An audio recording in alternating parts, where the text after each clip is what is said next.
And then what else did we talk about? What else did they talk about? There was a lot of discussion about the Weatherization Plus initiative. Bettina brought us some data on that. And basically there's a plan to do some outreach to either to the buildings that are doing the best because they're candidates for electrification, or the buildings that did the poorest because they need to be weatherized so that eventually they will be eligible for electrification. There were other, discussions about some of the initiatives that the council sort of expressed interest in at the, when we had the presentation by Ethan and Steve. And, again, I don't want to talk too much about it tonight, but I'd be happy to talk to anyone who's interested, either from the public or from the council, if you want to hear more details about that discussion.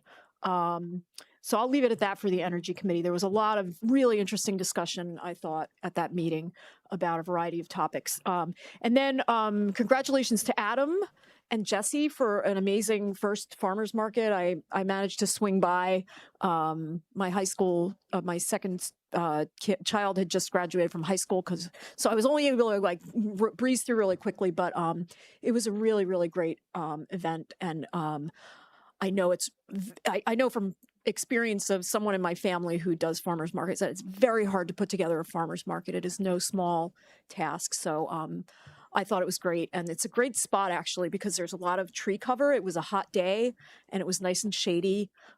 So anyway, I think I will leave it at that. I'm going to second that because I forgot to mention it was a great event. And Beth, I'll just add the energy loan that's available. It was the MERP loan or grant that the city didn't get, and the loans are for projects between $100,000 and $500,000. So they're pretty sizable loans that are becoming available. Thank you, Beth. So I attended, along with some other counselors, the SB3C Power Hour, right? It was sponsored by Dave's Hot Chicken. I won't tell you how much I ate, or the fact that I took a couple with me for my colleagues to sample, and some of them said this is better than Chick-fil-A. And Alex Judge presented and gave a dissertation about developments and real estate in and around City Center. And unfortunately, I had to leave early and go to work. But it was great to talk to people, network. There was an icebreaker, which was fun as well. I look forward to the next one. If you didn't notice, out in the hallways, there is another hanging of art, and this is from the school district. And it's part of the job of the curator of the Public Arts Committee, right, to go out and find people to show their art. So please have a look. It's really nice. There was a reception last Thursday, I think. I was not able to attend. I have had a little bit of feedback from people who are horrified by what they see at Nolan Farm Road at the Hubbard Park. As you know, we voted to construct the bike path and the parking lot, and there's some stormwater that goes with that. So there is a mountain of gravel. There is a lot of torn soil. There are excavators out there. The path that it has to take, I believe, has to do with the wetlands delineations. In order to get that bed up above and out of the wet areas, right, it will take it's a long path. It will take a lot of gravel, and so will the parking lot. So I'm pleading with people to just hold on, be patient. Eventually, when everything is done, things grow back and they will go up to the perimeter of the asphalt, and it will look like it did before, except you'll have a path for bikers to use and a parking lot, and it'll drain correctly. And so just please be patient.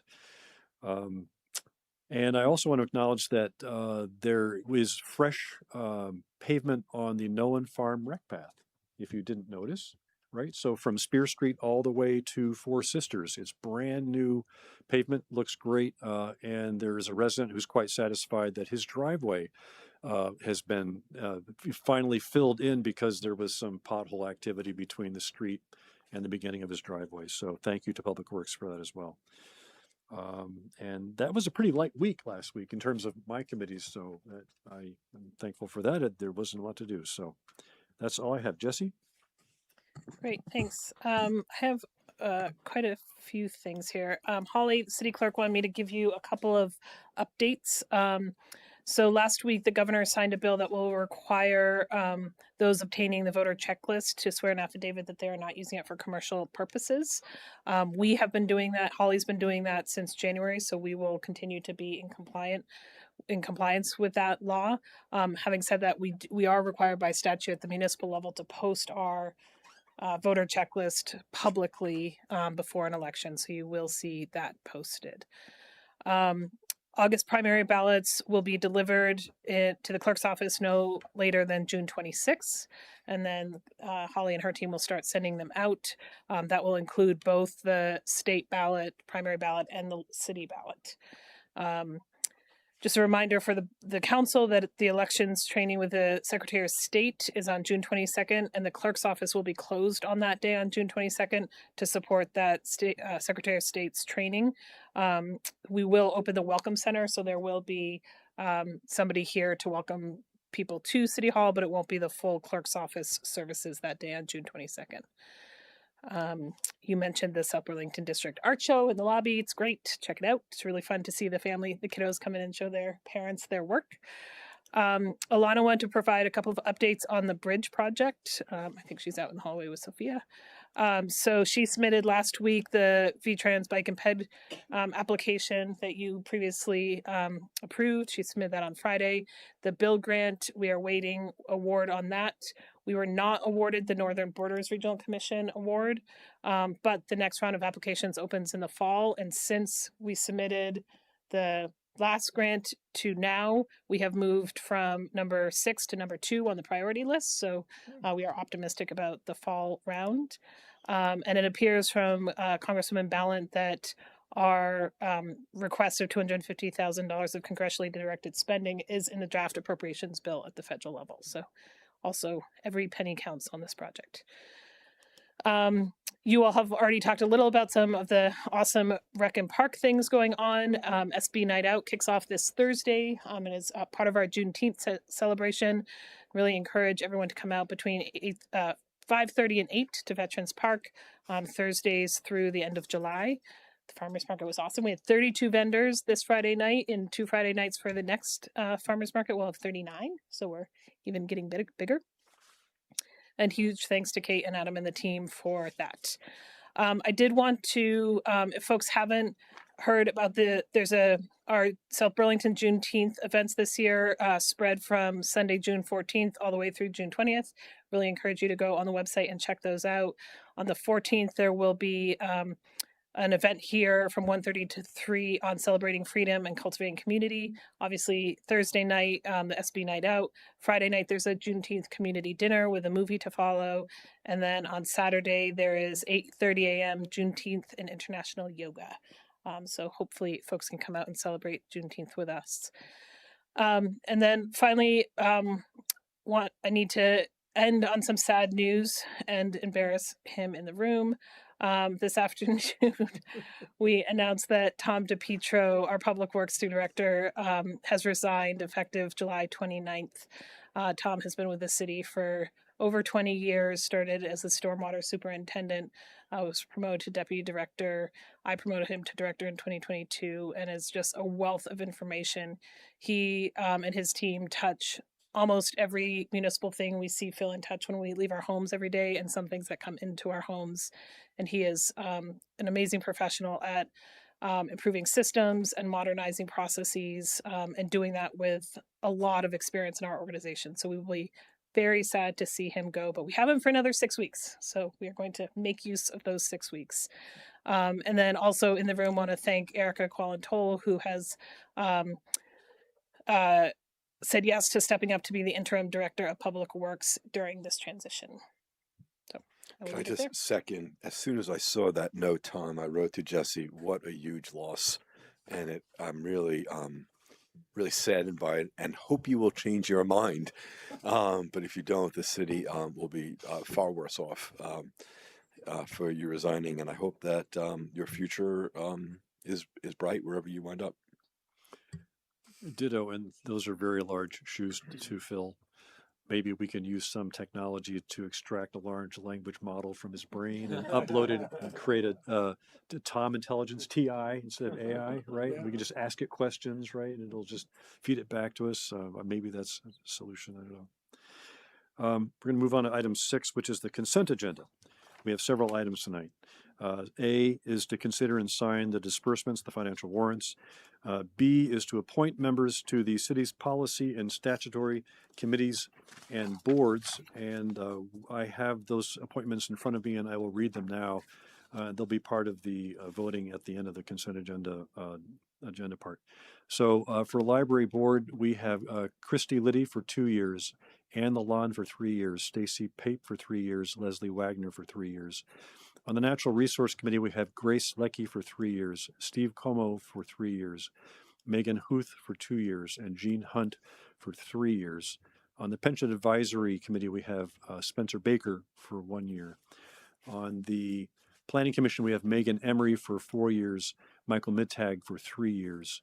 Public Arts Committee, we have Sebastian Ryder for 3 years, Penny Tompkins for 3 years, Thomas Lindley for 3 years, and Bruce Myers for 2 years. Recreation and Parks, William Sudbay for 3 years, Brett Visger for 3 years, Amy Allen for 3 years. The Sextons will have John Simpson for 3 years. And that's the extent of, did I forget? I put too far down. Bike and Ped, Kim Maxwell for 2 years, Ken Berkman for 3 years, Mark Passanen for 3 years, Doug Goodman for 3 years, Freeman Stein for 2 years. The DRB Development Review Board would have Charles Johnston for 4 years. Economic Development Committee, Harold Hirschberg for 3 years, and Jason Mintz for 3 years. Energy Committee, Leonard Hausman for 3 years, Fred Kaznitsky for 3 years, Jean-Sebastien Cholot for 1 year. And the Housing Committee would be Anastasios Zois for 3 years, Mona Tulba for 2 years, Don Filbert for 3 years, and Nora Senecal for 3 years. I think I've hit them all, right? Yeah. So that was consent agenda item B. Item C is approve and authorize the city manager to execute the Champlain Parkway Maintenance Agreement between South Burlington, the City of Burlington, and the State of Vermont. Item D, receive the 2025 progress update on the South Burlington Hazard Mitigation Plan. Item E, approve an update to the procurement and data control sections of the City of South Burlington's financial processes and policies. Item F, authorize the city manager to sign a superseding lease with the General Services Administration for the expanded space for the South Burlington Vet Center at 19 Gregory Drive. Item G, appoint Jesse Baker to serve as the voting delegate at the special meeting of the membership of the Vermont League of Cities and Towns scheduled for June 22nd, 2026. Item H, approve the fire chief or their designee to submit an Assistance to Firefighters Grants Program grant application to FEMA to seek funding to purchase a high-fidelity medical patient simulator. Item I, and this is the last one, approve minutes from May 4th, May 18th, May 27th, and May 28th of our 2026 City Council meetings. Can I have a motion to approve the consent agenda? Motion to approve. Second? We have a motion and a second. Is there any discussion? All those in favor say aye. Aye. Aye. Aye. And Elizabeth votes aye, unanimous, remotely, so it is unanimous. Thank you.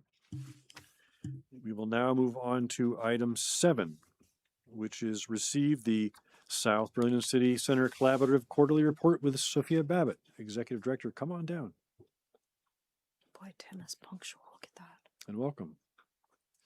Impressive. Remember the green light. Oh, may it go that way. I agree. Make sure that microphone's close enough to you, okay?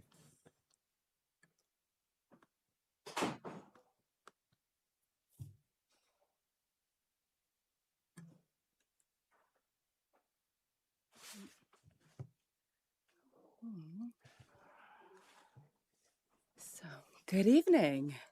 How are you all? We're So- good. Oh, good. Can you hear me all out? So, I'm here on behalf of SB3C to present our FY26 third quarter of report. And it'll be covering from January to June of 2026. And thank you again for the City Council's partnership and support for SB3C.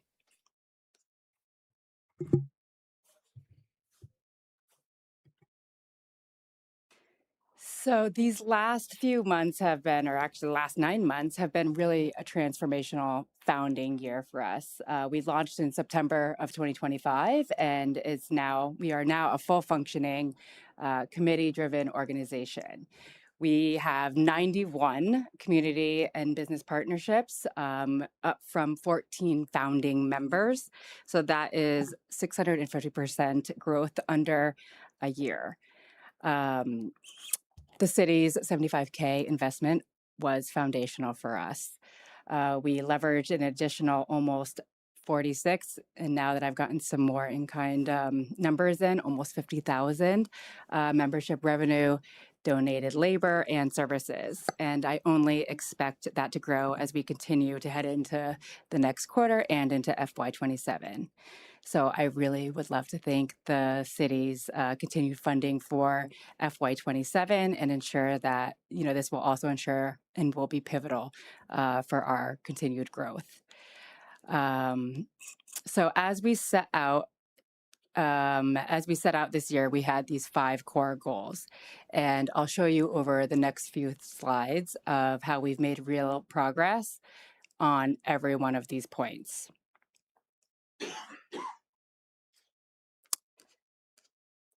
Our membership has diversified across businesses, individuals, sponsor categories. As I mentioned before, we have 91 total community members. This is huge since starting at only 14 founding members since September. Our volunteer business in-kind support, it's really telling a humble story of how our local business community residents are really stepping in and believing in the city development and growth.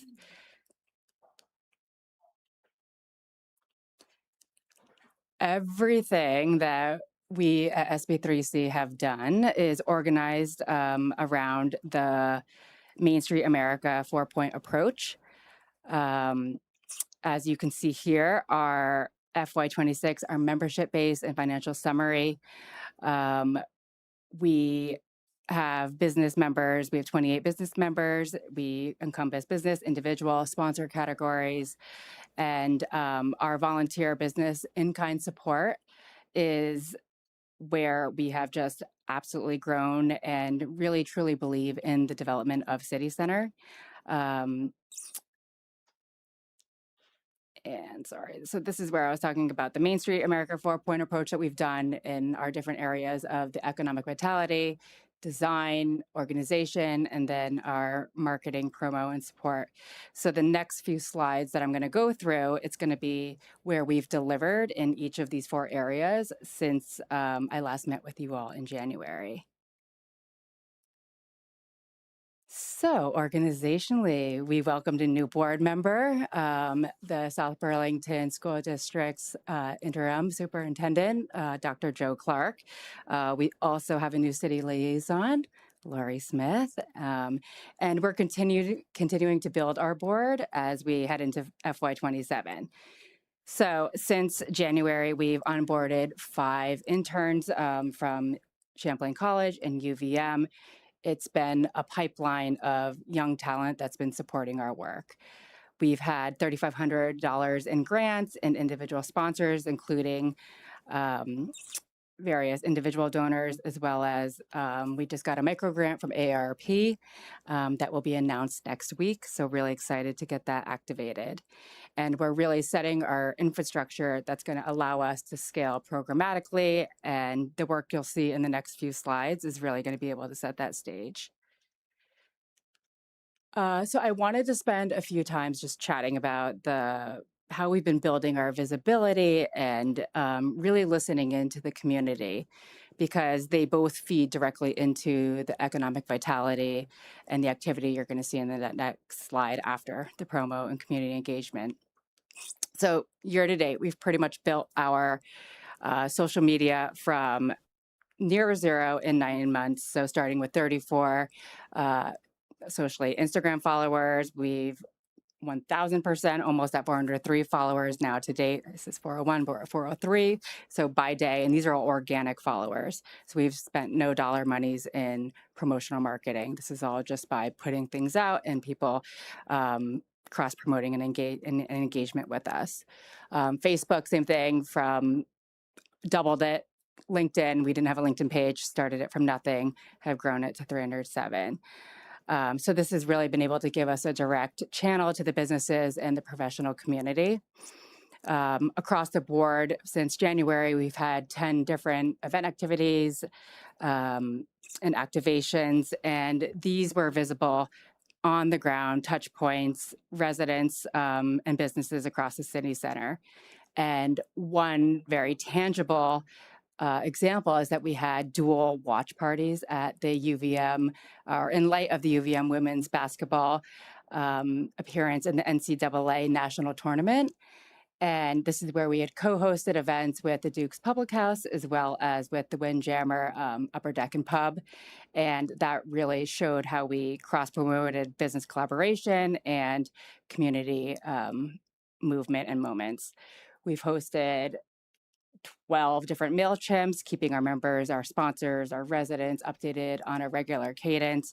And we just recently released our first ever community survey with direct resident input on what they want to see in our city center vision. Residents consistently have said how they would like a green and gathering space, walkability, local shops, cafes, and this tells us that our placemaking and our economic vitality, which you'll see in the next slide, is really aligned with what people are asking for. I wanted to mention some of our media and new partnerships, and that includes the Vox radio ads, as well as ERA, which is an accessibility for in visual interpretation, and our growing audience, our resident feedback. It really loops directly into the business engagement, which I'll walk through next with you guys. So economic vitality, it's where we spend our relationship building, connecting businesses to each other, to the city, to our community. We just kicked off our Business Connect series, so the SB3C Power Hour events, a very informal networking that gets our businesses to be able to talk to each other, be able to connect, collaborate. It was wonderful to see some of you there at our chicken and coffee event. And then where we spotlight and featured, and the first up feature was our very own Alex Judge, our SB3C board president, and then co-owner of Judge Development Corp. Our event was generously sponsored by Dave's Hot Chicken, as well as Kestrel Coffee. And that's just an example of the donated services that further supports our cross-sector partnerships and really broadens our impact just beyond just businesses. We've established a new partnership with Seventh Generation, where we supported and partnered with them on our community and school-centered kits, where they built out their Seventh Gen's team built out community and school-centered kits for the students of South Burlington community, as well as our local community when resources are tight, so over the summer months and seasonal months, and this will be able to provide some direct support during that time of need. And we've partnered with the South Burlington High School students in their volunteer support, which is actually activating tomorrow. So they're going to help support us in the distribution of those school and community kits that will be distributed to the Howard Center, the South Burlington Food Shelf, as well as the 5 public schools across our district. So connecting City Center to our social service, other local like-minded businesses, sustainability, and community partners has been a real opportunity for us. To date, we've had 8 new business engagements over the last year. So that's like roughly 1 every month, showing steady, sustained outreach. And really, this isn't a one-time push. It's ongoing relationships, developing the pipeline, and accelerating what's to come in summer. And with that said as well, we just had Felino's open up a couple weeks ago or a week ago. And We had Charlotte Case Boutique, which is retail. So these partnerships just show that SB3C, we're just not operating in a silo effect. We really hope to be that connected tissue where businesses, where schools, nonprofits, city services, where we all come together. And I think that this is one of the clearest ways of showing how we're continuing to engage and to support new business and store openings. Where is Charlotte Case? Charlotte, they're at 100 Dorset Street. So right next to Dakin Farm? Chopped. Yep. Dakin Farm, Chopped Hair. Yep. So our design, our placemaking, our work is all about activating public spaces on a very low budget and what residents want before the city commits to other things. So some examples that we've done are, we've launched our Heart of the City scavenger hunt, which was a Valentine's Day inspired window display. We had the Hangout, which is a new middle school grades like 4 and 5, where we partnered. We had a generous grant that we had given to the South Burlington Public Library, and that's where kids, they took a poll on what the kids had wanted, and it came back that they would like some arts and craft. They wanted some new computers, as well as a Nintendo Switch, more comfy seating. So really leaning into these smaller, low-cost activations that are exactly kind of the proof of concept that we're hoping to inform, and then, where we focus our energies on long-term investments. We're going to be continuing to build on this "Oh, for goodness sakes" campaign that'll be kicking off in the next month, and it's a little bit under wraps as the grant announcement will be coming in a week, but we had a micro grant for that, so we're really excited to lean into and get that campaign activated. And so looking into the next quarter, as well as like our next fiscal year, we're continuing to grow sustainable funding through our membership programs, through our sponsorships, through our businesses. We're going to be continuing to submit some lower community foundational grants that support nonprofit development, as well as some grant support. We're planning to recruit 1 to 2 new board members, as well as continuing to run our various community events. And I'd love for you all to save our dates on our next upcoming events that we're going to be having. So as I mentioned, the "Oh, for goodness sakes" campaign, we will have our annual member meeting at the end of August, as well as you had mentioned the Green Community Festival earlier this meeting, and we are partnering with the teams on that. So, and then we also have our next TBD SB3 Power Hour coming up. And then I can't thank all of you guys, the board, city council, our committee members, my interns, the businesses, sponsors, all of our community members, for really making FY26, the last 9 months, a real year of progress. And we're grateful for this continued partnership and continuing to build on the momentum that we have today. So thank you very much, and open to hear any questions or where we are. Just a comment. Yeah. That's an incredible amount of work for a year. I mean, anyway, thank you.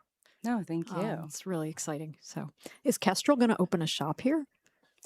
Not that I know of yet. They're in South Burlington, Tech Park, but I don't know if they will open here. Hopefully. Work for a part-time executive director. Thank you.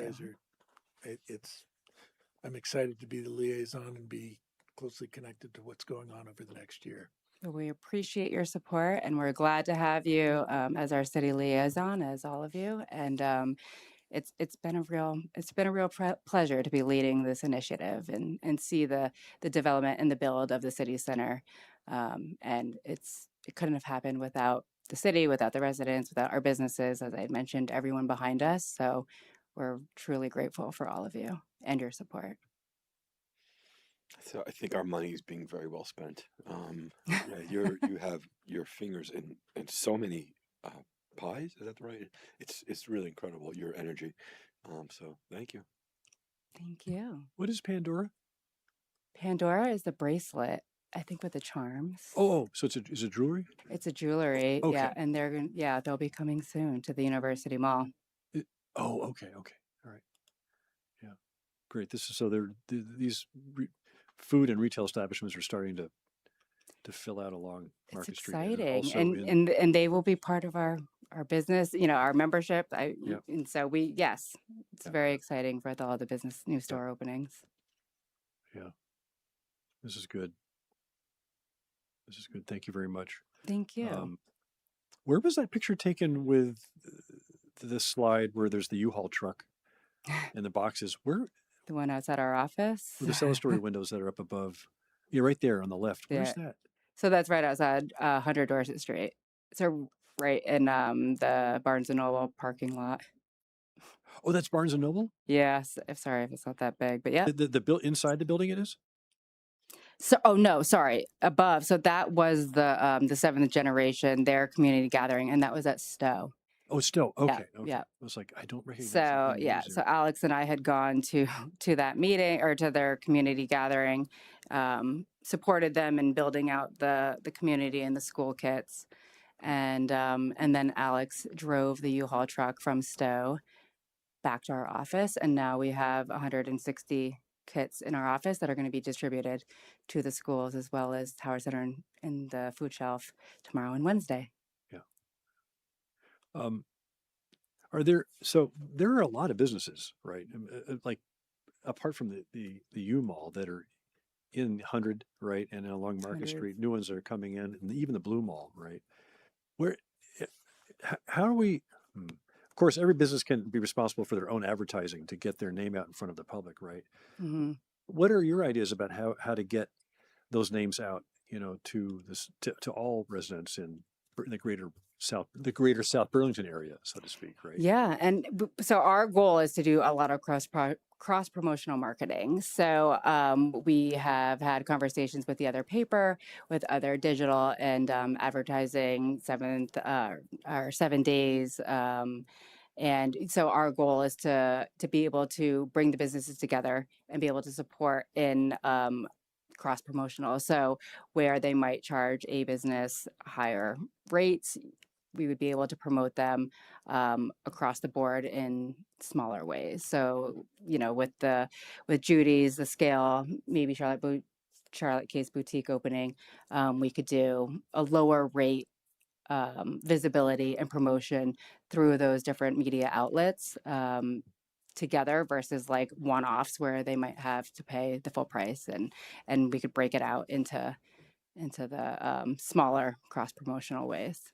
Because it's a challenge because like some signage around town is really small, right? And then if you can see the business, and they might have a sign on their business, but you're not sure what it is, right? So I mean that's a challenge sometimes, is to kind of like get into the minds of the consumers and say, these are the names of these businesses and here's where they are if you need them, right? And we're recommending them. And the glossy movie guide that comes out 4 times a year has a special Shelburne section, right? Yeah. And I was like, ooh, we should have something like that too. It could be pretty expensive, Yeah. but and anyway. that's been feedback from the businesses, especially ones that don't have like store or street visibility. Yeah. And that, having their having some sort of either not a sandwich board, but something that if they're not out on the street, I know that they would love to have that opportunity. That's not so restrictive, I guess. Like I think it's like a certain permitting process that they have to go through.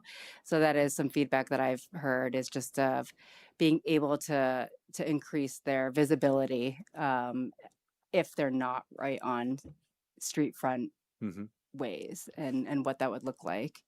And you in your social media, you don't mention Twitter. Are you just staying away from Twitter? Or? It's not that I just don't know Twitter. Oh. So that's just me personally, and with the bandwidth, and I'm hoping with our interns that they'll be someone who is a little bit more advanced in Twitter or even in TikTok or whatever.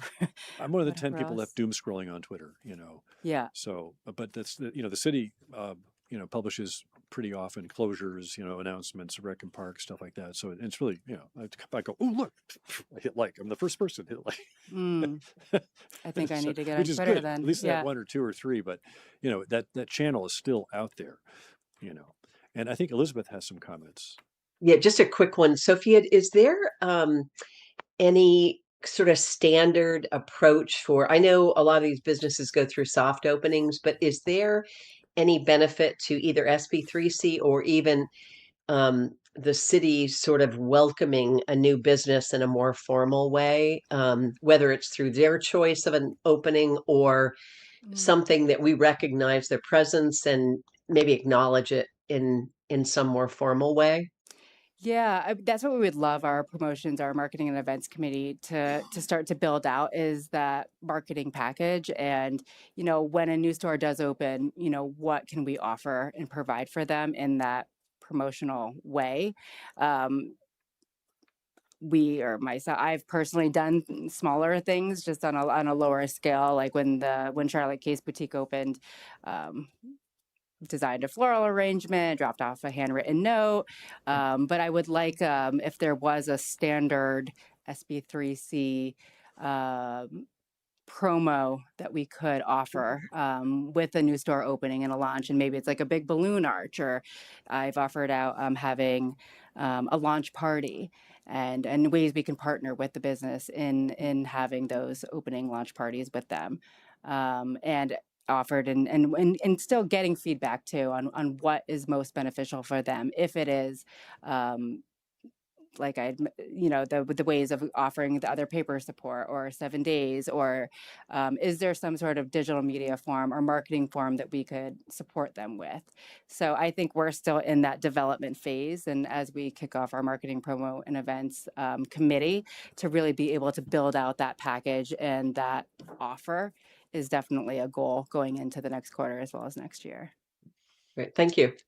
Yeah, thank you. In your other social media channels, are you publishing videos, or is it static images and links, or? So it's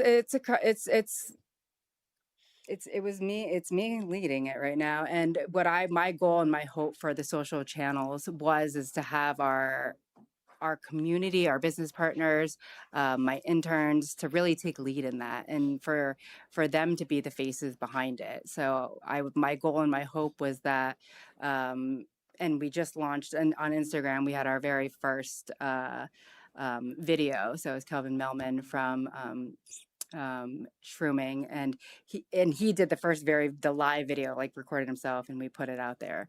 But everything else has been pretty static and more of like imagery, versus where I would like to see a lot more live video and engagement, and then almost to be able to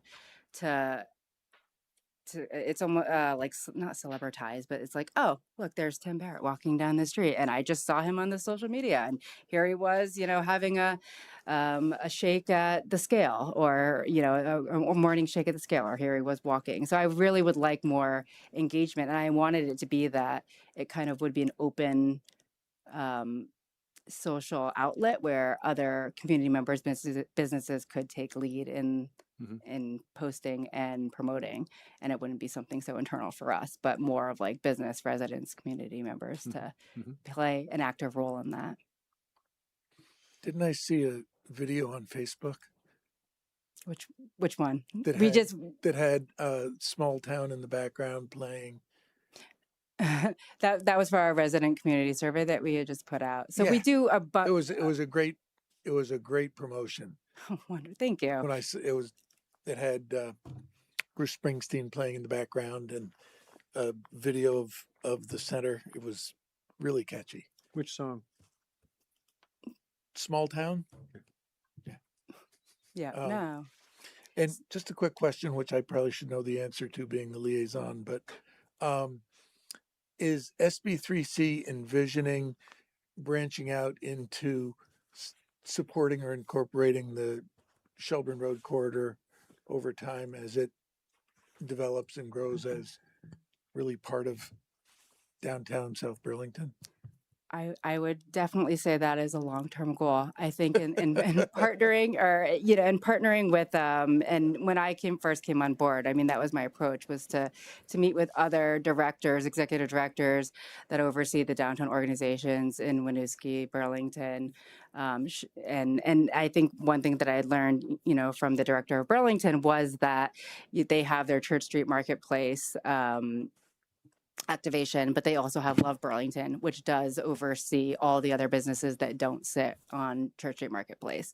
So yes, I do think I would love to see eventually, and that would be a future goal of SB3C, is to have not just our city center, but somehow incorporate all of South Burlington businesses as well.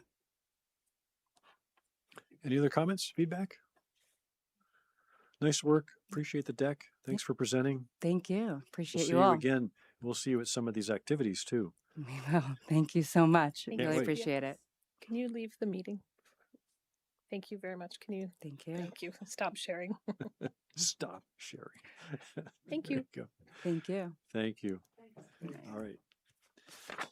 Moving on next to item 8, which is the FY27 Policy Priorities and Strategies Committee presentation of the Planning Commission with Paul Connor.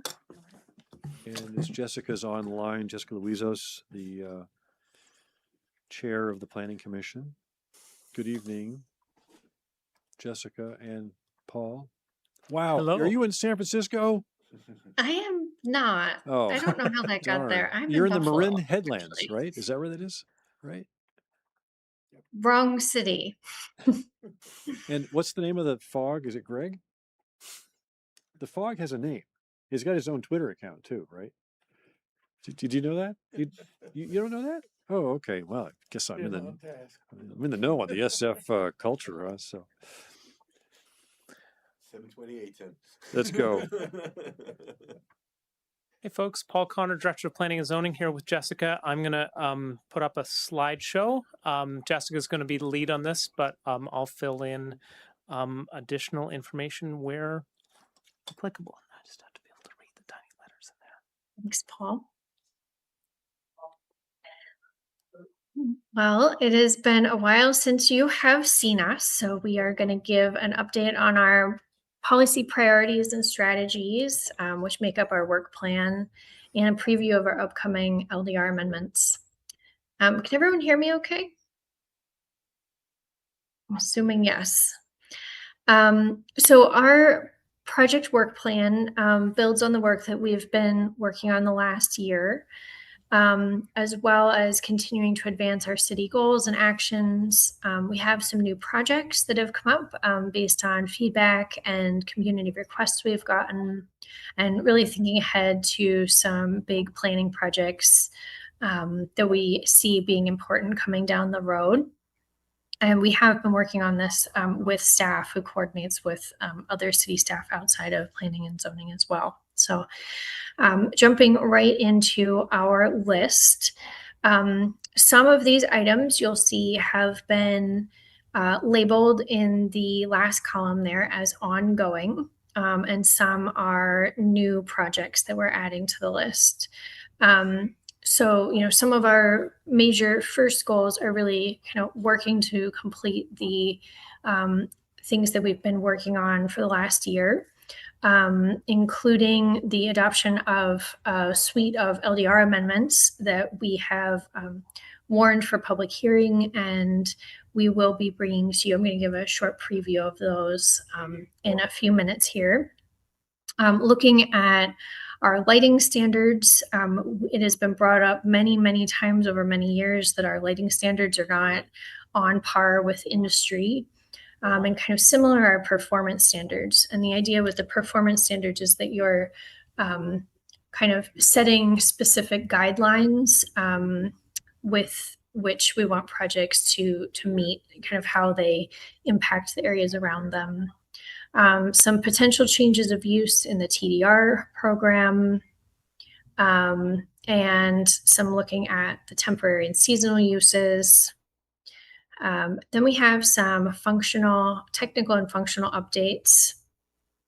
to kind of make some general tweaks to some various things around the LDRs. This is the kind of work that we have mostly as ongoing as things come up or we become aware that things are not kind of functioning exactly as intended. Then we have some development-related landscape standards.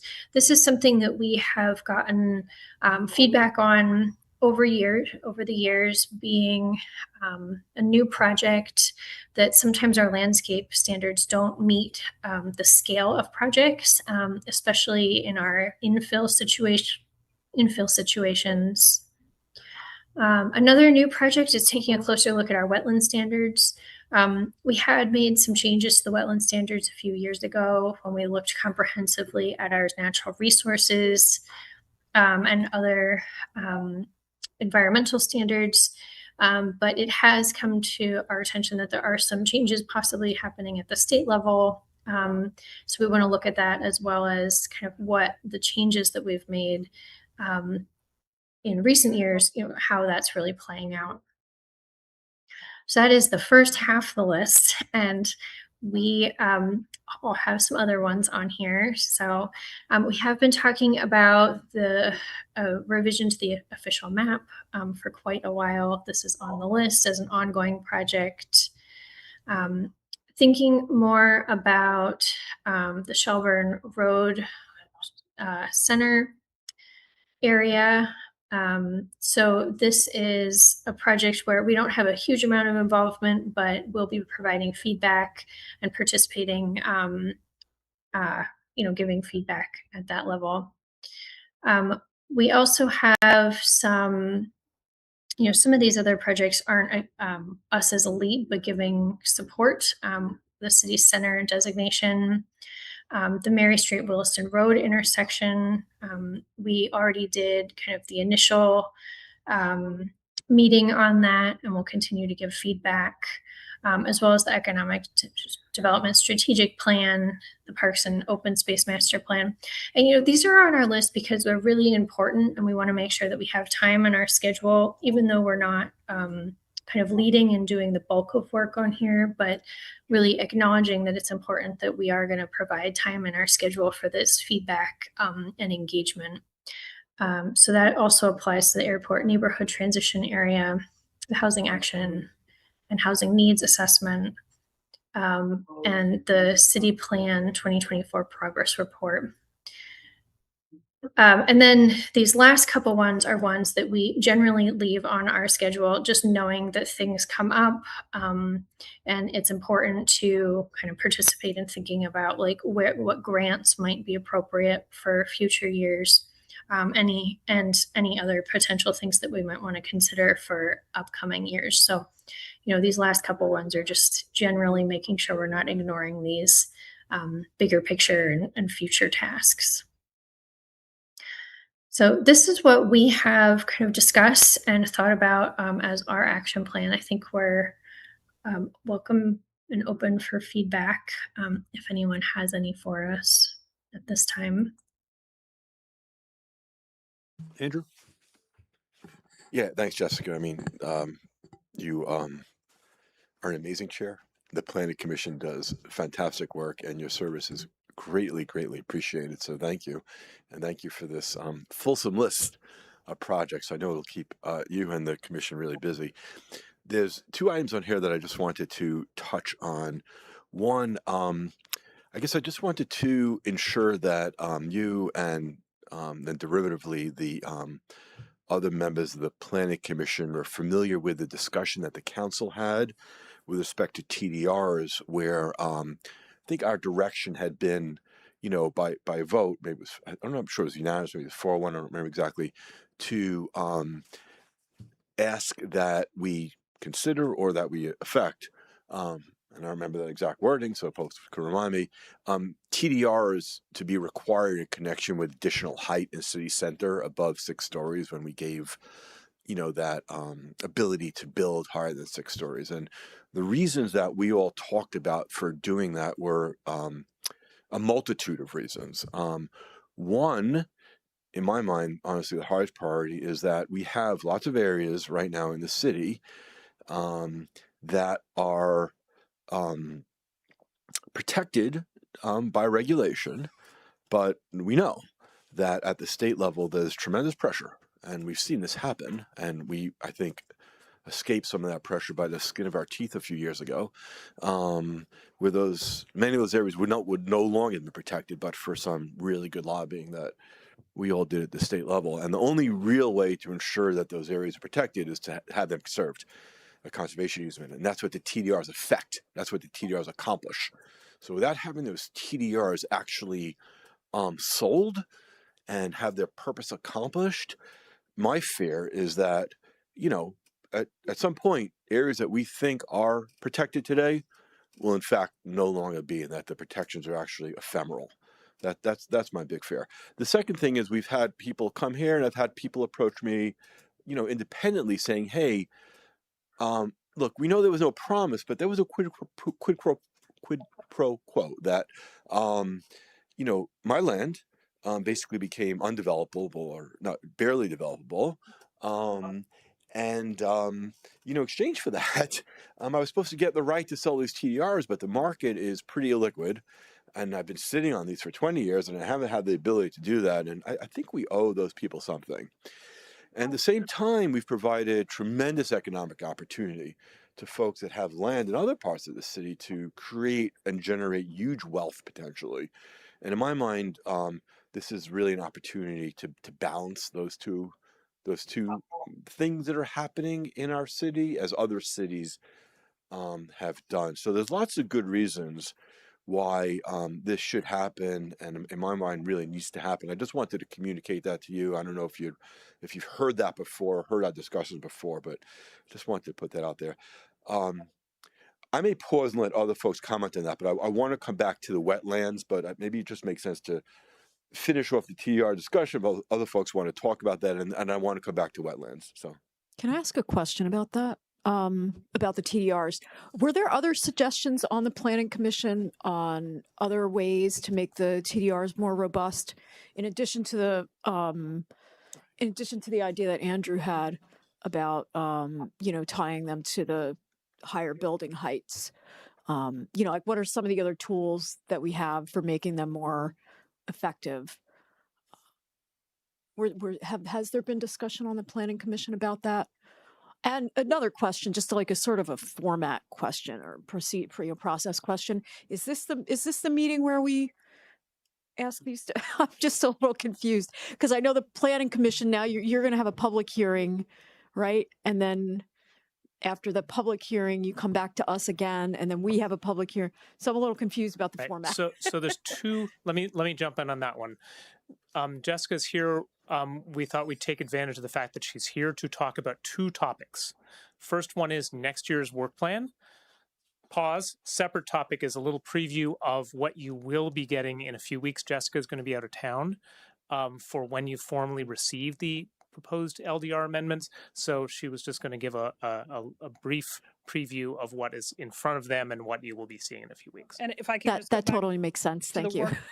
If I could just go back to the work plan part for a minute. So you heard from all the other committees on their proposed work plans, and you'll discuss those at your retreat on Wednesday. The Planning Commission work plan is slightly different than the Policy Committee work plans because they have their own statutory authority and own processes to do things. But we also wanted to give you the opportunity to understand what they were working on as you go into that strategic planning process. Thank you. Little feedback. So I guess just to answer what you've already asked. So we do have TDRs and considered changes in the transfer of development rights on the work plan. So I think, Andrew, for you, the context is helpful, and it is on the list, and I'll be able to take kind of your comments back, so we have them as part of that discussion when we get to it in our schedule. And then it's true, we are warning a group of LDR amendment changes, and that's been warned, and we're going to have our hearing. And then at a future date, we will be back to kind of give you that information. And then, if you prefer me to move into that, I can start to talk about what are the things that are included in that particular package. But I don't think we should go there yet because I still want to come back to the wetlands, but I don't know if there's other I just comments on wanted, TDRs. I just wanted to add one more voice to the TDRs. I think it's really important for us to work to turn them into a viable vehicle for the folks that have conserved land. But I also would love, as the conversation is happening, for you guys to consider the discussion of we're working to get portions of our city really developed and built, and in many ways increase the value of the land in those areas. And we're looking to conserve and protect other areas of our community. And how can we equalize? Are there other vehicles for equalizing the economic disparity that gets created by making some people's land developable and valuable and others protected and quote not valuable? Is there a way to other vehicles for looking at how do we balance that out in a way that the benefit for conservation is realized for the people that are doing that? And it's a tough one, but I hope that you guys will really chew on that one a bit. And just one. So you guys can't see her, but Elizabeth is raising her hand. Elizabeth? I'm doing a manual raising my hand here. Paul or Jessica, can you just clarify? Because I believe that Planning Commission has already initiated some conversations on TDR options and some background information. So I know I participated in a few sessions and I can't recall how many there were, but my sense is there was some really productive conversation going on about TDRs and TDR options and TDR obligations as well. yeah, and it's a good point, Elizabeth. So it is ongoing because we have had some discussions about this. We have also been incrementally making changes in the program to add ways that TDRs can get used in various ways for lot coverage or other types of things. So we have asked for more information on what other things other than maybe density or height we can legally use the TDRs for. There are some kind of strict guidelines on like what they're allowed to be used for. So we've asked for more information about that. We've also talked about coming back to talk about flipping the bonus structure and like what other ways can we kind of use them and make the program viable. I must say part of the conversation was that if we really truly want density in a particular area, such as city center, we don't necessarily want to make people pay more to do that if it's a thing that we want. So we are having a bigger conversation about like, what are the ways that make sense? Yeah, but Jessica, we did have that policy discussion Yeah. at the council and decided we should do that at the council level. So I guess I want to be clear statutorily. The council is welcome to ultimately, when it receives something from the Planning Commission, to accept it, reject it, modify it. The Planning Commission also, as an independent body, has statutory responsibility to do their own evaluation and give their recommendation. So your guidance is absolutely invited and welcome, and they have a responsibility to make their own recommendation, whatever it may be. So can I change the subject a little bit off TDRs? The owners, developers of Hill Farm, right, have reached out to me at least, and I've had a conversation with you.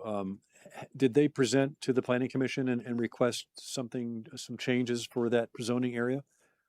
So I can speak to that one, and Jessica's here. Michael Mittag from the Planning Commission is also here. They did come under the Planning Commission's policy, made a series of requests. The Planning Commission, in the list that you just looked at, one of the items in there is to consider, now I'm forgetting the word for it, just a moment, to consider long-term care facilities in the medium scale neighborhoods. Okay, That was that's one what of the that item was? specific requests Okay, that Mr. Nick had come forward with, and the Planning Commission on that item decided to include that in this coming year's work plan. okay, great, Yeah. great. I missed that, and thank you for showing it to me. Thank you. And we have communicated that to Mr. Nick as well. So can I go back? I'd love to just have a little more detail on what are the things that are being considered or thought about in terms of the wetland standards.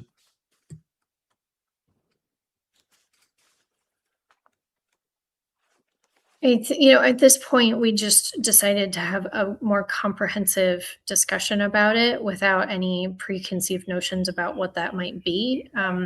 We've been informed that newer wetland delineations are coming out to be a larger area. So we have some questions about, like, has that technical delineation procedure changed? So we're getting different delineations on the ground. There's been some moving parts about how the state has been handling wetlands as well. So we wanted to just learn more about the regulation at the state level, and just see how kind of our recent changes to the environmental standards might be playing out as well. So I don't think there's a specific change we're looking at in any way, but really just kind of receiving information, because it seems like there's been some changes, in how they've been treated in the state level and maybe even in the science community. So, Okay, thanks. Any other questions, comments? They're about halfway done with this presentation. Yeah. No, I'm just. Okay, we'll switch gears then to a preview of the upcoming amendments, unless there's anything else on the work plan. All right, just a moment.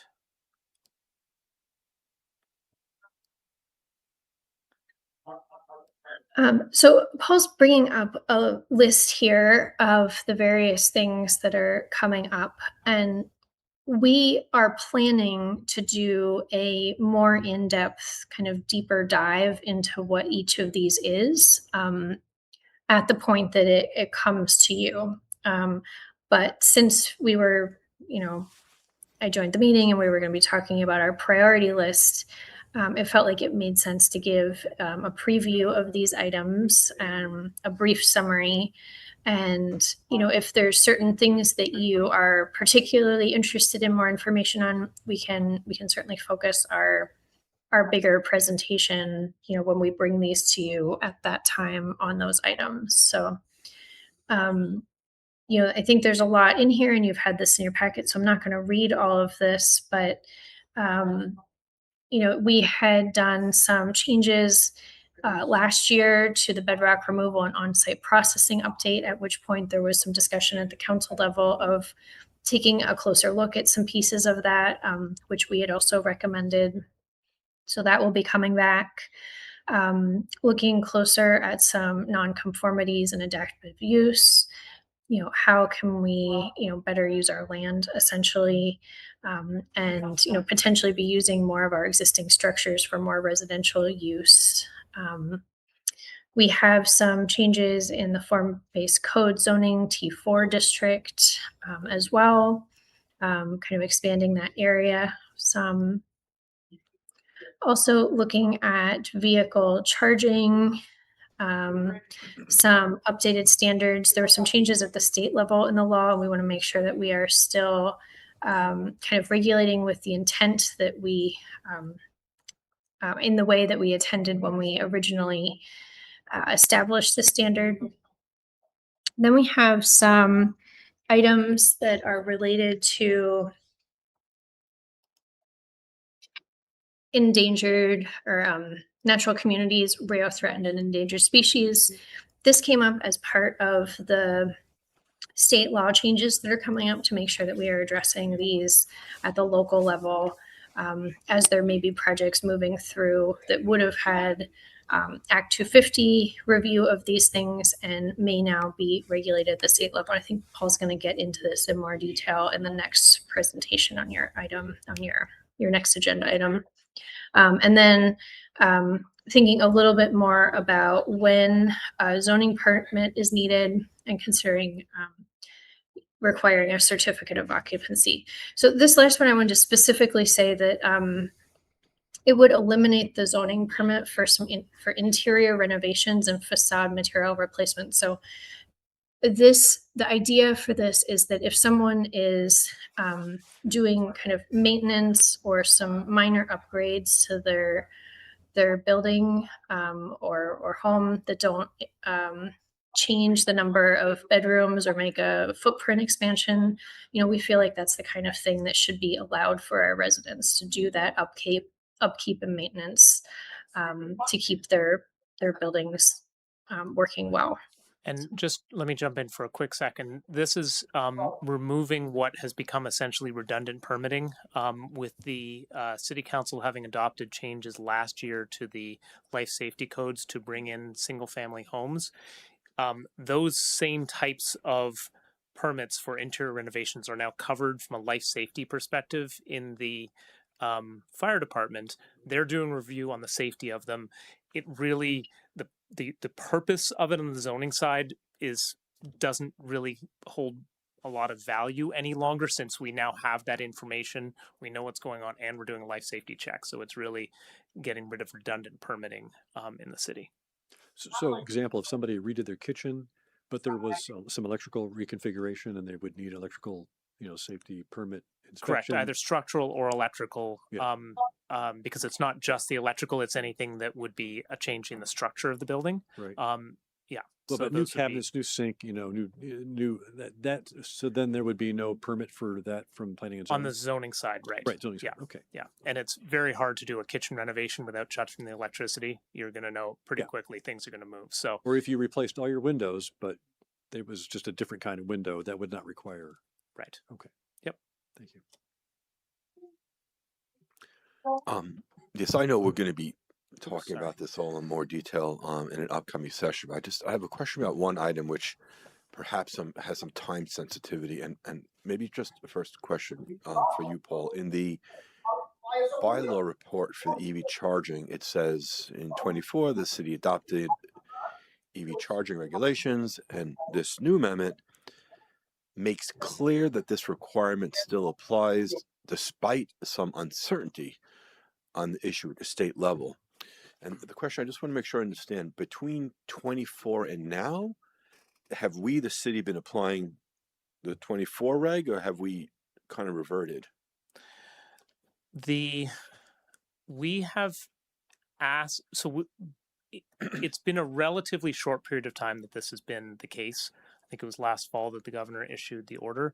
We have had only a handful of projects that have gone through this in this interim period. What we have done in those ones is ask them which code they're using and have them be transparent about which one they're working to. And then based on the answer to that question, we are applying the rules. Okay. And do you have I think any that there's idea? only one, honestly, that Oh, is just currently one. that has gone through that. Yes. Okay.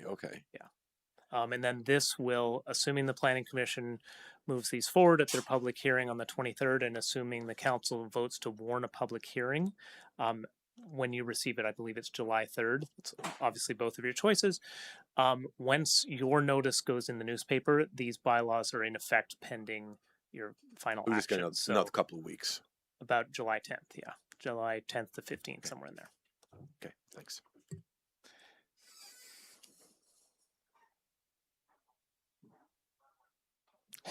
Hey, Jessica, I muted you because there was some background noise. Can you? Thank you. Oh, yes.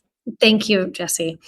These are the last two on this list for this round of amendments.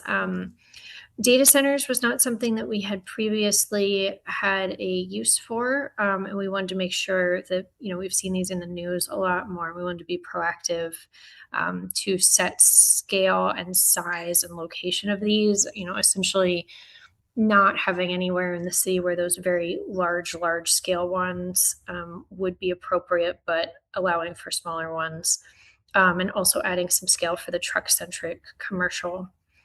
Just thinking about some of those larger footprint and vehicle heavy types of, of uses. And then we have a variety of other very kind of smaller amendments and the minor and technical amendments there. So as I said, this is really just a preview. Yeah. So. Just regarding the data centers, I think it's really timely to be looking at it, particularly in the paper today. There was an article about the old Vernon site. There's a company looking at purchasing that, and one of the potential reasons for purchasing it would be a data center. And so it's definitely on our horizon, and being proactive would be great. Which site? The Vernon site, the old Vermont Yankee site. Oh, okay. Yeah. And, you know, with that, we wanted to make sure that we weren't inadvertently disallowing something like, you know, the data center that UVM uses to process their research, kind of internal to that. Or, you know, maybe there's other businesses in our community that have something that might, you know, be kind of an internal data center type Ben thing. and Jerry's or Beta or seventh generation, lots of these places have their own data systems. Yeah.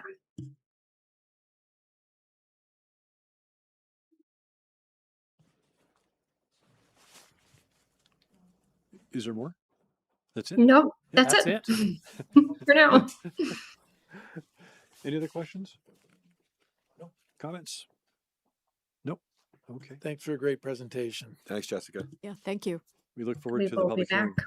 She's not going that far, even tonight. Don't go away. All right, moving on to item 8, which is the FY20. No, I did that one. Sorry. The receive an update on Act 250 Tier 1A and Centers Planning with Paul Connor, Planning and Zoning Director, and Jessica Louise, Chair of the Planning Commission. Again, good evening again. Hi, folks. Paul Connor, Director of Planning and Zoning. We're going to flip roll this for this part of the presentation, so I'm going to take the lead, and Jessica will fill in and is available for questions. So let me just open up this presentation. One moment.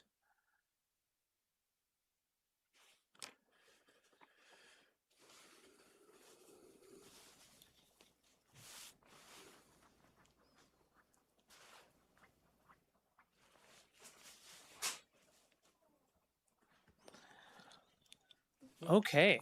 Well, thank you for the opportunity. This is an exciting area of work that the state enabled a couple of years ago, and we've been working a lot towards. The last time that you received a presentation was in May of last year, when we gave an update about the regional plan, and the city council voted to, was actually, I believe, the first community definitely in the county and possibly in the state to vote for Tier 1B status.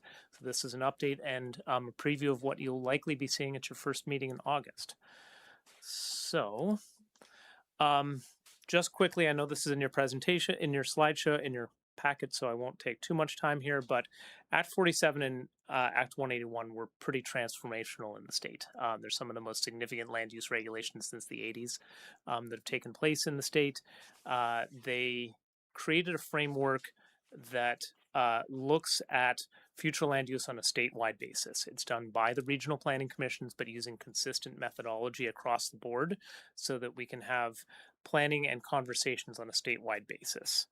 They've reformulated the downtown program, which we'll talk about in a few minutes.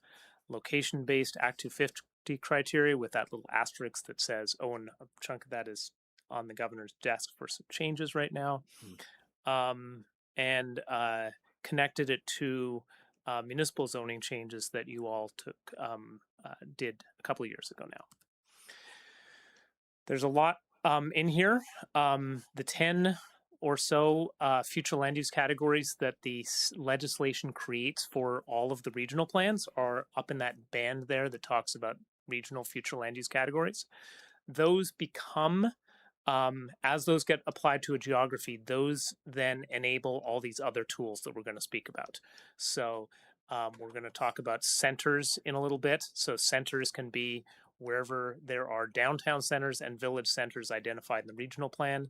And then the Act 250 components that we're going to talk about, depending on which tier they apply in the downtowns, the villages, the planned growth centers, and we don't have any village areas, but village areas.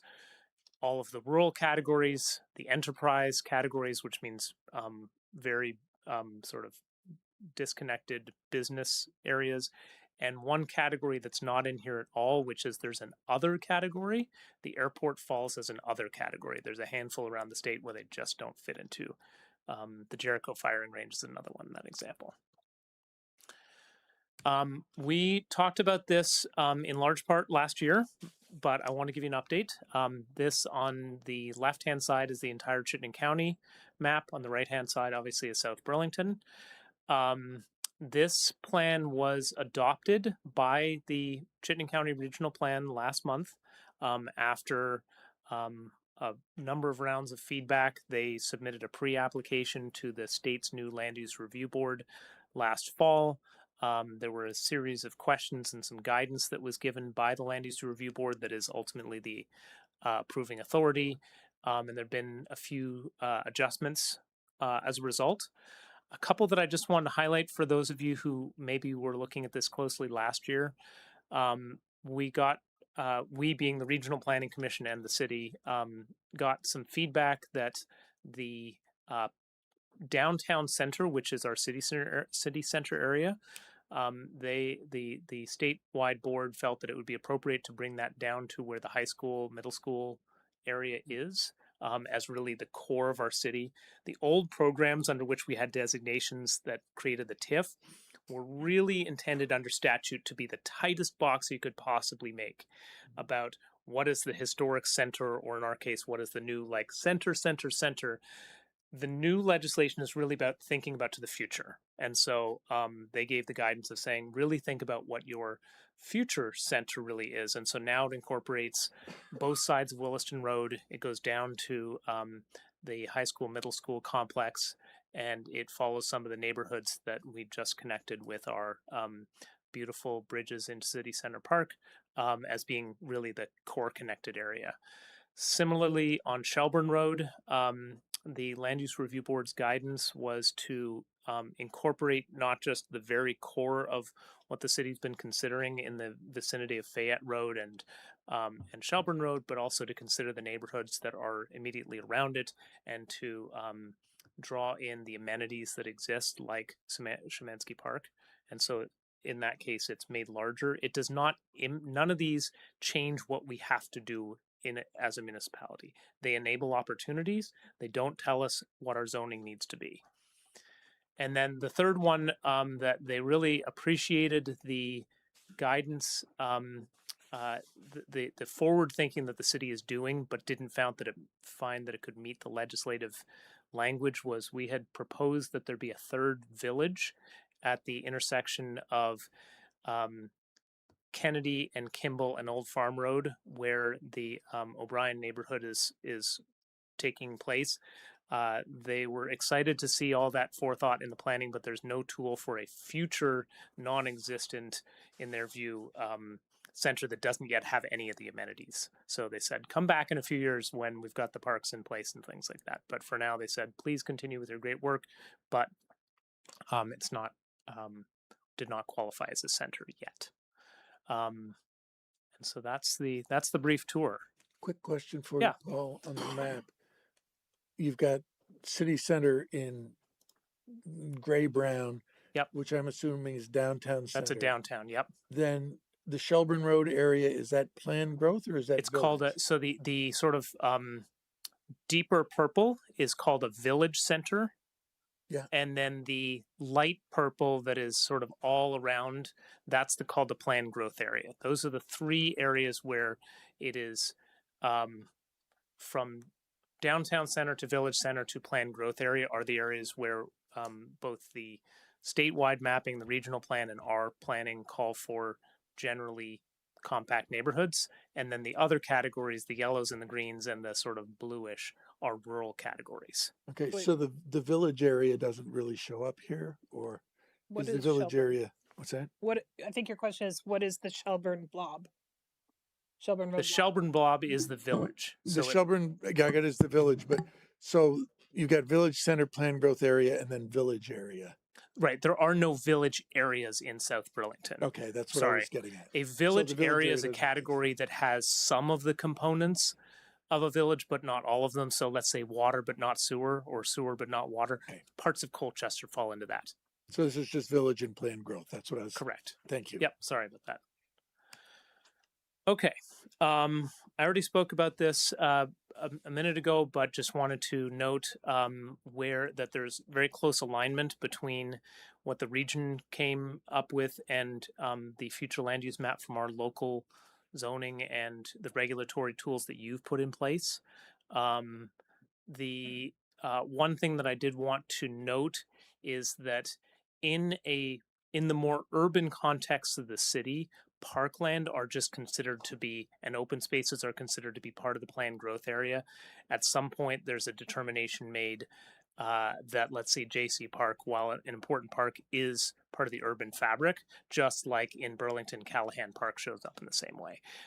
As we moved into more rural areas, the Regional Planning Commission and the Land Use Review Board felt that a park in a much more rural context, like Hubbard, fits more appropriately as being described as being part of the rural context. So that's why you see there's a little bit of a differentiation in those geographies about how that gets applied. Okay, so Act 250. So Act 250, adopted in the early 1970s, historically has applied in at a threshold of project scale. So on the residential side, 10 dwelling units within 5 acres, within 5 miles by the same developer. On the commercial side, 10 or more acres of land. In a community like ours, that's a very imbalanced threshold, because 10 units could be in one building on less than an acre of land, and 9.8 acres could be a pretty large commercial project. And so that's been an oddity in our community for a long time. I suspect that back in 1970, it was considered to think of 10 homes each on an acre, and that gives you 10 acres. And so thinking about it, but that's evolved over time. The legislature has adopted a few years ago some interim exemptions, and then moving forward, there are opportunities for location-based applicability. Tier 1, which we'll talk about in a moment. Tier 2, which is essentially status quo of what already exists. And then the soon-to-be former Tier 3, which was going to create a higher level of review, but assuming that the governor signs the bill that was passed by the legislature this year, Tier 3 is being eliminated. Any areas that might have been Tier 3 in our community were already regulated by our regulations in a variety of ways, so it doesn't really affect us. So location-based Act 250. So Tier 1B, I'm going to start there, creates this raised threshold to 50 or fewer dwelling units, which essentially extends the interim exemptions that have been in place for the last few years. City Council voted for this last May. That would apply to the purple, the pink, and the other purple areas of the city. So the same areas that we've identified in our local planning as being areas served by water and sewer.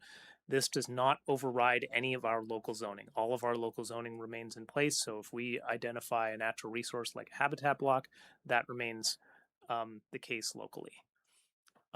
Tier 2, as I said, is status quo. And tonight I'm here to talk a little bit about Tier 1A, which is the last and biggest puzzle piece. So under the legislation, municipalities can apply to the Land Use Review Board to receive Tier 1A status, which would mean that those geographies of the city are no longer subject to Act 250 at all moving forward. We have been working on the puzzle pieces to achieve that over the last year or so. We have to demonstrate that we have the administrative capacity to implement our own regulations. One of the requirements of being a Tier 1A community is that over time, any existing conditions of an existing Act 250 permit needs to be managed by the city. And then we need to demonstrate to the Land Use Review Board that we've met a series of criteria in terms of municipal regulations that advance smart growth principles, and that's where Jessica previously described one of the requirements. The only one that we found to be missing in our current regulations was the regulation of significant natural communities and rare, threatened, and endangered species. We've done a number of things over the past year. We've been working with the Regional Planning Commission and the Land Use Review Board in developing that map and providing feedback throughout. The Planning Commission has done a lot of work looking at qualifications, doing a detailed review of each of the standards that we need to meet. The Planning Commission asked us to do, even though this is not a requirement of the statute, they asked us to a side-by-side of the existing Act 250 10 criteria versus our own regulations to be seated in, what are the changes fundamentally. Significant natural resources, rare, threatened, endangered species, and then how we've discussed with the Planning Commission how we're going to be making the case for all the rest of our regulations. And the application process is meant to allow communities for all those smart growth principles to demonstrate what it means to them, knowing that there's such a breadth of communities in the state. We've worked with various state agencies, including developing the model that we are proposing for the rare, threatened, endangered species. We've been hosting a peer group of 8 communities around the state to be learning together on this and meeting with various different state entities. And I testified to the legislature a couple of times this year and provided feedback on some administrative improvements that we can be doing, which appear to be included or are included in the bill that's in front of the governor. I'm going to switch gears in a second. So you will be likely seeing an application, or you will be seeing an application at your August 3rd meeting, or a request to submit the application formally. Applications are eligible as soon as the regional plan is adopted by the Land Use Review Board. We're expecting that's going to happen late next month. So right afterwards, we intend to seek your approval to submit. We would likely be the second community in the state to submit when we do that. Paul, just a question for you. So yeah. do our LDRs currently allow 4 stories or more in all the light purple growth areas? They do not, and that's not the standard. So the standard is that we have to allow 4 stories in at least a portion of it. So what's the plan? So we allow 4 stories through much of it. City Center allows much more than that. Shelburne Road allows that. So okay, we're so demonstrating. We don't plan to change the height standards that we currently have, No. and we can still adopt Tier 1A for the city as a whole. For all of the planned growth downtown and village areas, Tier 1A would not apply in the rural areas, and it would not apply in the sort of light gray areas, which include the airport and Right. Meadowland Industrial Park. But just to be clear, I think I understood what you said, but say that there's a lot of light purple areas throughout the city where I had not understood, and I think you're confirming that we currently allow for 4 stories or more. And by adopting Tier 1A, we're not going to be forced to do that. That's correct. So okay. The legislation, and I'm sorry for the shorthand in there, the legislation requires that we demonstrate that at least a portion of the Tier 1A area is allows for at least for 4 stories, and this is part of the. I think we allow a large amount of our area, frankly, along Shelburne Road and in City Center, and this is part of demonstrating to them the thoughtfulness of our planning as to how we have stepped ourselves down. Thank you. So no, it does not force us to increase heights in areas that we have not sought to do so. So the benefit to the developers is 1 channel for submission of a plan, right, instead of 2 channels. But then we take on more responsibility, but it's all based on the intersection of their criteria and our LDRs. Does this involve more work for the DRB and for planning and zoning? So there will accordingly, be do we get to increase a permit charge, or? So that is in one of the slides I didn't, let's see. I think I mentioned, I said somewhere in one of the slides that as you consider permit fees moving forward, you may wish to look at a Tier 1A fee. There's a substantial savings that will be seen by the development community for not going through Act 250. There is some additional responsibility on the municipality. The specific ones are when assuming that the law, the bill changes are signed by the governor this week, that makes it a little bit simpler to explain this. But as a project that already has an Act 250 comes in for their next amendment, for whatever they're going to do with the property, the U-Mall decides to add another building or something, then when the DRB when the DRB sees the project, then they must incorporate all of the existing Act 250 conditions into their decision. There's a series in the state law of 4 or 5 different circumstances under which the DRB can dismiss the existing conditions. The project's already been built. We regulate the same subject, but in a slightly different way, a couple of other things. And so over time, the idea is that this will be incorporated into our local decisions, and also anything that there's redundancy will be eliminated over time. So that will be some additional work for the DRB in that intervening time. On the administrative side, it becomes our responsibility as those projects become locally incorporated into our local decisions, that we then are responsible for administering and enforcing that condition, assuming that it continues to stand. I just want to make sure that the bureaucratic burden shift doesn't get compensated. We don't get fairly compensated for that.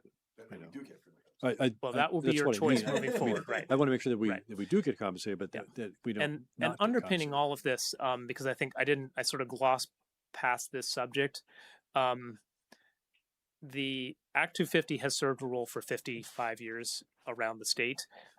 As communities such as ourselves and several others have developed thoughtful regulations that meet our own needs and that cover a lot of the same fundamental subject areas, the redundancy of that permitting has become more and more the case. And so very rarely does a project get modified in any substantive manner through the Act 250 process any longer in our community. And this is over the last few years in preparation for this, where there have been minor adjustments needed to make sure that we're covering important subjects, those have been tackled. But this is largely a story of redundant permitting in communities such as ourselves. Not every community is in that position, but there are enough that is of value to all of us collectively. Okay, I'm going to switch to centers unless there's any other questions on Tier 1A. Okay, I'm going to go through this one a little bit more quickly. The state over a 20-year period developed a bunch of different tools to support downtowns in various iterations of them. They were never connected to one another. There were 4 different programs, and they were built at different times, and there was never a way to progress between them. The law creates this new, somewhat simplified system that identifies a center, either a village center or downtown center, and then there's 3 steps to them: step 1, step 2, step 3. As a community develops greater tools, then it has the opportunity, along with some other criteria, to move up in the steps. So as a community is ready to have a capital improvement plan program or other things, it can start to get greater steps which provide greater benefits. We're going to enter with city center being a step 2, because in the law, anything that was a new town center, which was our old designation, immediately goes over to a step 2, and Shelburne Road will become a step 1, and we will have the opportunity to grow those. This is very small text, but the one that I wanted to call out for you, because this was specifically what Sophia was speaking about 20 minutes ago. The 3rd item down there, National Main Street America accreditation eligibility. We are working closely in our department with Alana and Sophia to apply for the core of city center to be eligible for a step 3 as soon as we can. That, similar to the Act 250, that opens when the regional plan is adopted by the state board later this summer.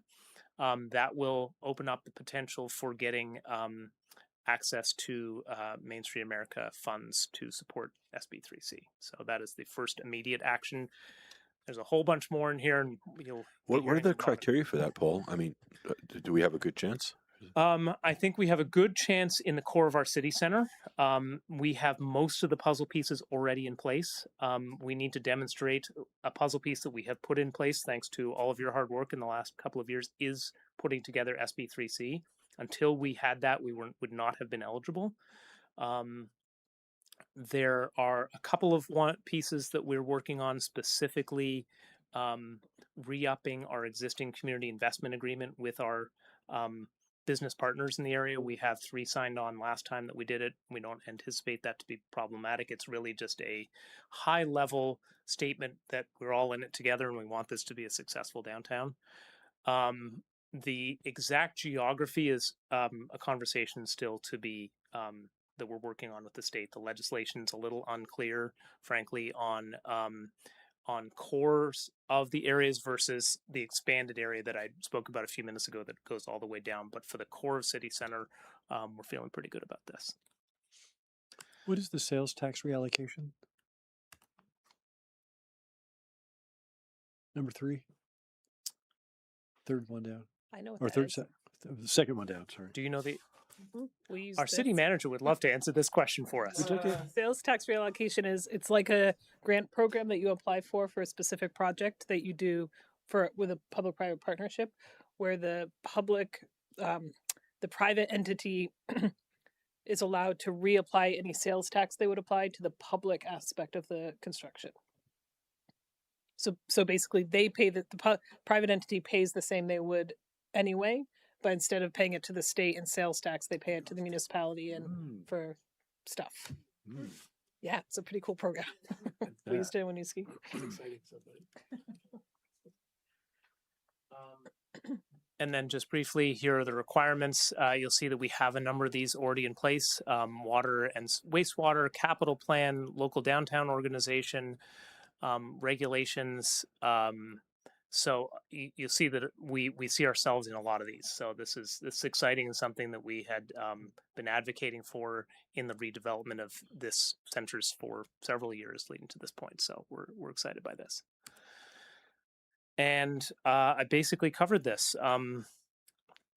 city center, and then up next on the Shelburne Road side, as Jessica alluded to, it is. We received funding from the Regional Planning Commission following your request in January to start a visioning for what does it look like to establish a form of a true focal point to our Shelburne Road corridor, something that our community's been interested in. And when people ask me about it, I say it's a little bit like how City Center was a vision a couple of decades ago, but we have learned how to do it, and so we can do it even faster. Could that include, like, perhaps a new shared use path? Would that be part of this visioning? I think it's all the components that make for a successful, thriving center. So it could be a shared use path, but it could be a lot more than that too. And I think the idea is to start from the ground up with it with the community and say, what does it look like? Because that's how we started those many years ago in City Center of what do we want to achieve? So that's really opening up that opportunity. Could be a rec center. Paul, what's the timeline on this again to get this, to apply for the step 3? So for the step 3, Center. we can submit our pre-application request that sort of kicks it off as soon as the regional plan is adopted. So end of July, early August. Pre-application for that one is really just, we're interested. We're formally going to ask you to come out for a site visit. About a month or 2 after that is when we can actually apply. And so we would likely be coming to you in late August to early September with the formal request, once we've got a little bit more understanding of how some of the interpretations are being made on the geography. But we've been in touch. Alana and Sophia and I have been a working team on this, and we've been in regular contact with the state. They know we're coming quick. That's it for now. Great presentation. Thank you. Like it. Keep up the good work. Thank you. Any other questions? No. We're going to take a break. Elizabeth, did you have any feedback? No, I just want to echo what a great presentation this was and synthesizing a lot of complicated information. Yeah. I appreciate it, Paul and Jessica too. Thanks. Yeah, agree. Yep. Thank you very much. Ditto. Good night, Jessica. Thank you so much. Right. 5-minute break.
Okay, we are back. And we're going to start with item 9, which is receive, no, that was item 9. Number 10, receive an introduction to an update to the transportation impact fee and related fee data with Erica Quallen-Toll, Deputy Director of Public Works for Capital Projects, and Paul Connor, Planning and Zoning Director, and Colin Nope. is on. So no Colin, and Anna is online as well. Anna, I'm not figuring out how to get you over to be a panelist, so maybe you're not at your computer. Raise your hand if you want to join. She is online as well. Oh, there she is. Yay, she's here. So I'm going to kick this off and then hand it off to the folks smarter than me. So tonight, what our goal for the conversation tonight is to present some background on our comprehensive impact fee ordinance and charges that are assessed with new development. We would like to go through some background, some key questions, definitions, and data, and then give you an introduction to the transportation impact fee ordinance update. What we are not necessarily looking for you to do tonight is take any action. This is really table setting for future action as we answer the final questions about the draft of the ordinance, which is in your packet as well. So as you likely remember, in the current policies and strategies, there are 3 different impact fees to look at. And what we're hoping to do is really have this conversation based around a strategic and data-driven conversation about the big picture of impact fees as the ordinance is updated, as opposed to bringing you one-offs without seeing the whole picture of what our impact fees are. So some key questions to think about as we go through this, and I am kind of seeing this presentation as the start of a larger conversation, not just about impact fees, but about our growth management conversations, our budget conversations. As we are an ambitious and growing community, how do we fund our goals and infrastructure? Right now, we collect a lot of impact fees and we use them to do a lot of things. So as we change those could have a impact on our bottom line general fund budget. What is our approach to diversifying revenue streams? If we want to keep up with our ambitions, how do we look for different revenue streams to enable us to do that? What's the impact of our allocation fees? So when we dive into the deeper data, what are we incentivizing or de-incentivizing with impact fees? And as we toggle on and off different financial approaches, what are the impacts on other revenue streams? So for example, if you were to tell us get rid of impact fees altogether, how much would we have to raise in general fund to just maintain the status quo? So those are the things that, and we're not asking you to answer any of these tonight. We're just seeding them as questions as we go through this conversation and future budget conversations and future priority conversations.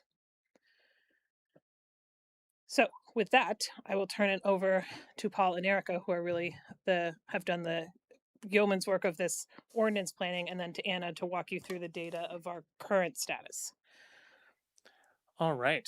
So Paul Connor, Planning and Zoning Director. I'm going to give a few highlight elements and just jump in, Erica, where it's appropriate. So impact fees specifically enabled under Vermont law. The key things about them is in the lower half of the slide there, where these are fees collected for new development to pay for capital projects. So they can't be for staffing, they can't be for other non-capital, and they can only pay for the increased capacity resulting from the development. So it's charged for, let's say, a new building is built. That building brings in additional need for police services. So the proportion that building creates the need for a larger police station, which is one of our impact fees, then that's what that can be charged for. So in that example, 8 or 9 years ago, the city adopted an impact fee. We had built the new police station. It was built to meet a population and a community of sometime in the 2040s, 28,000 people. It was overbuilt to meet that future need. And so that portion of the building that is meeting the growing need can be charged impact fees. The rest of the cost of replacing the old police station, which is really maintenance, is not eligible for impact fees. So that's sort of the fundamentals of how impact fee works. The same thing you could apply to saying upgrading from a traffic stop sign to a traffic signal. It's the increased capacity that traffic signal, that portion of the project cost can be charged impact fees.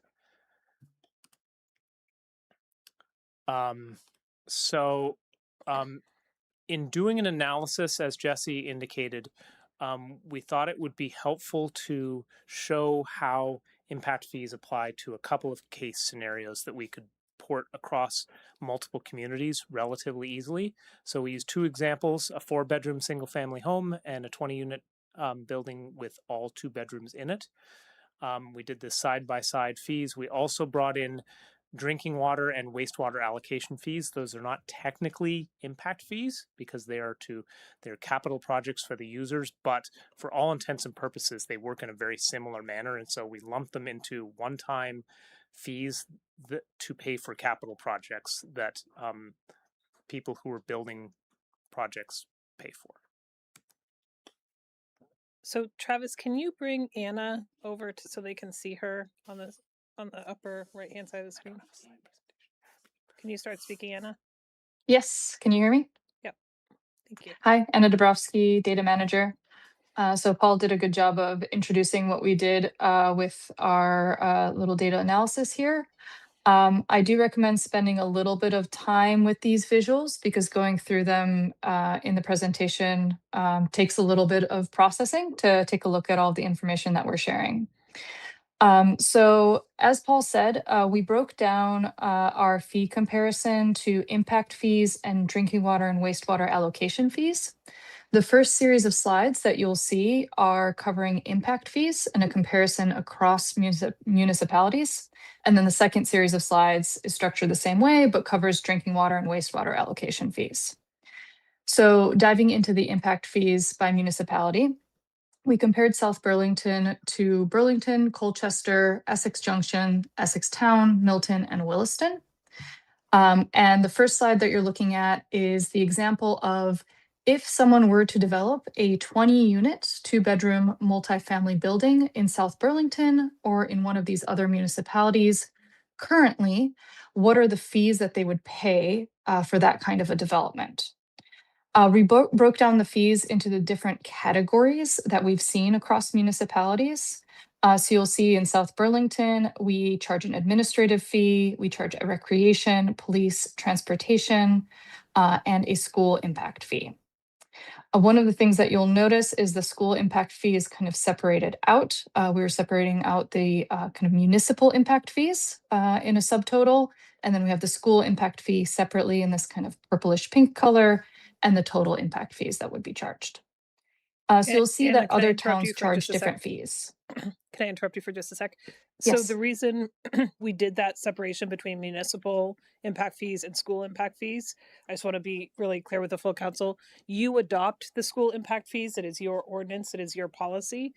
But to change, if you wanted to consider changing them, your obligation would be to go to the school board and have that conversation because they've built finance models for the ZEMs around those school impact fees.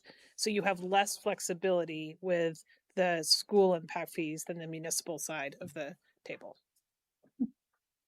Sorry. So this, not at all. I'm glad that someone with the expertise is sharing that. So this graphic here shows you kind of the fees that South Burlington would charge for this kind of a structure compared to other towns.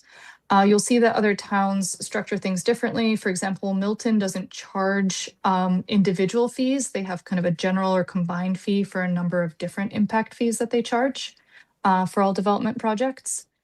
So this will give you a picture of how we stand compared to other municipalities. These are all kind of calculated based on how other municipalities do their calculations. So we're taking a look at how they kind of charge their impact fees and comparing to our own. Can I jump in with a question here quickly?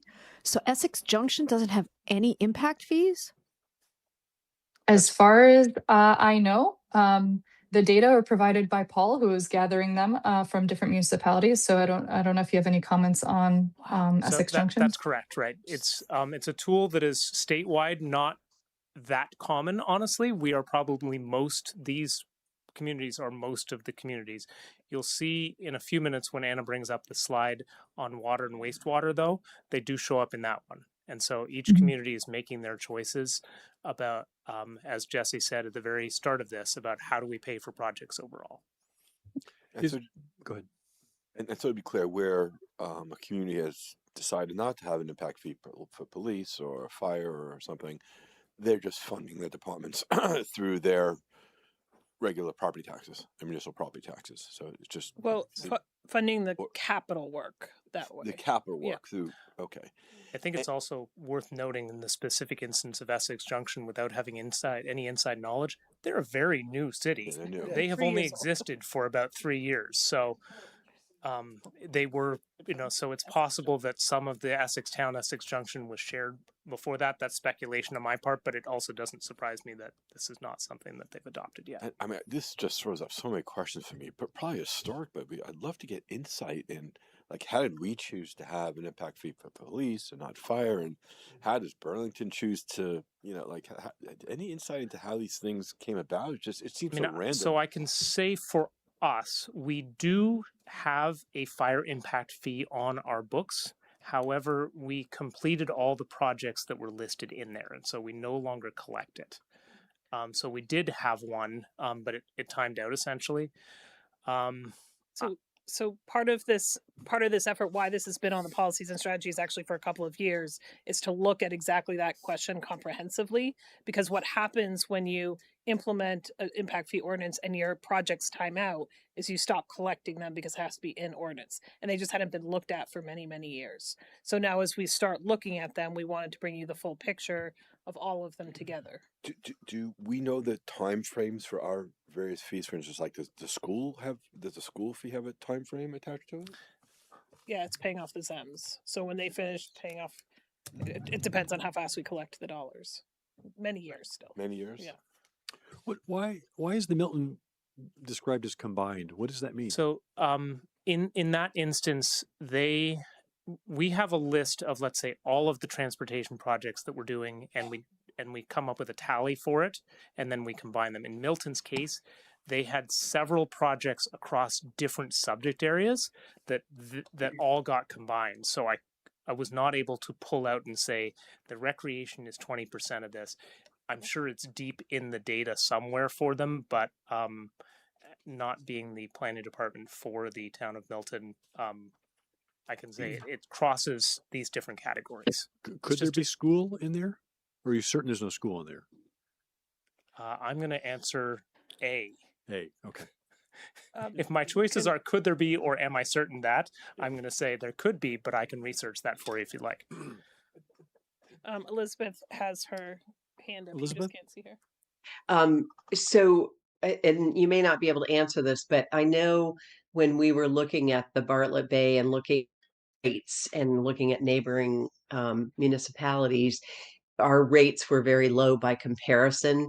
Do we suspect that there could be operational rates for drinking water, wastewater, et cetera, that make those rates in other municipalities look a lot higher because of the way they're choosing to fund projects? Yes. So I do think that's going to be really important for us to understand how those two mesh together then. But to be clear, none of these fees can be used for those projects, right? These are not those fees. This is right? not sewer and water. This is not sewer. Yeah. So the second half of Anna's presentation, you'll see the allocation fees. But yes, Elizabeth, conceptually, that's exactly the conversation I'm trying to kind of launch here is we can limit impact fees and incentivize different things, but that will shift the cost burden to the property tax bill. Yeah. Or we can do the reverse. And what's the balance of that we are trying to achieve, assuming we want to maintain our ambitions across the city? Yeah, and I think my question is coming from a space of when we look at a general fund fee in a singular and kind of make decisions based on, we're at the lower levels so we can make that adjustment up.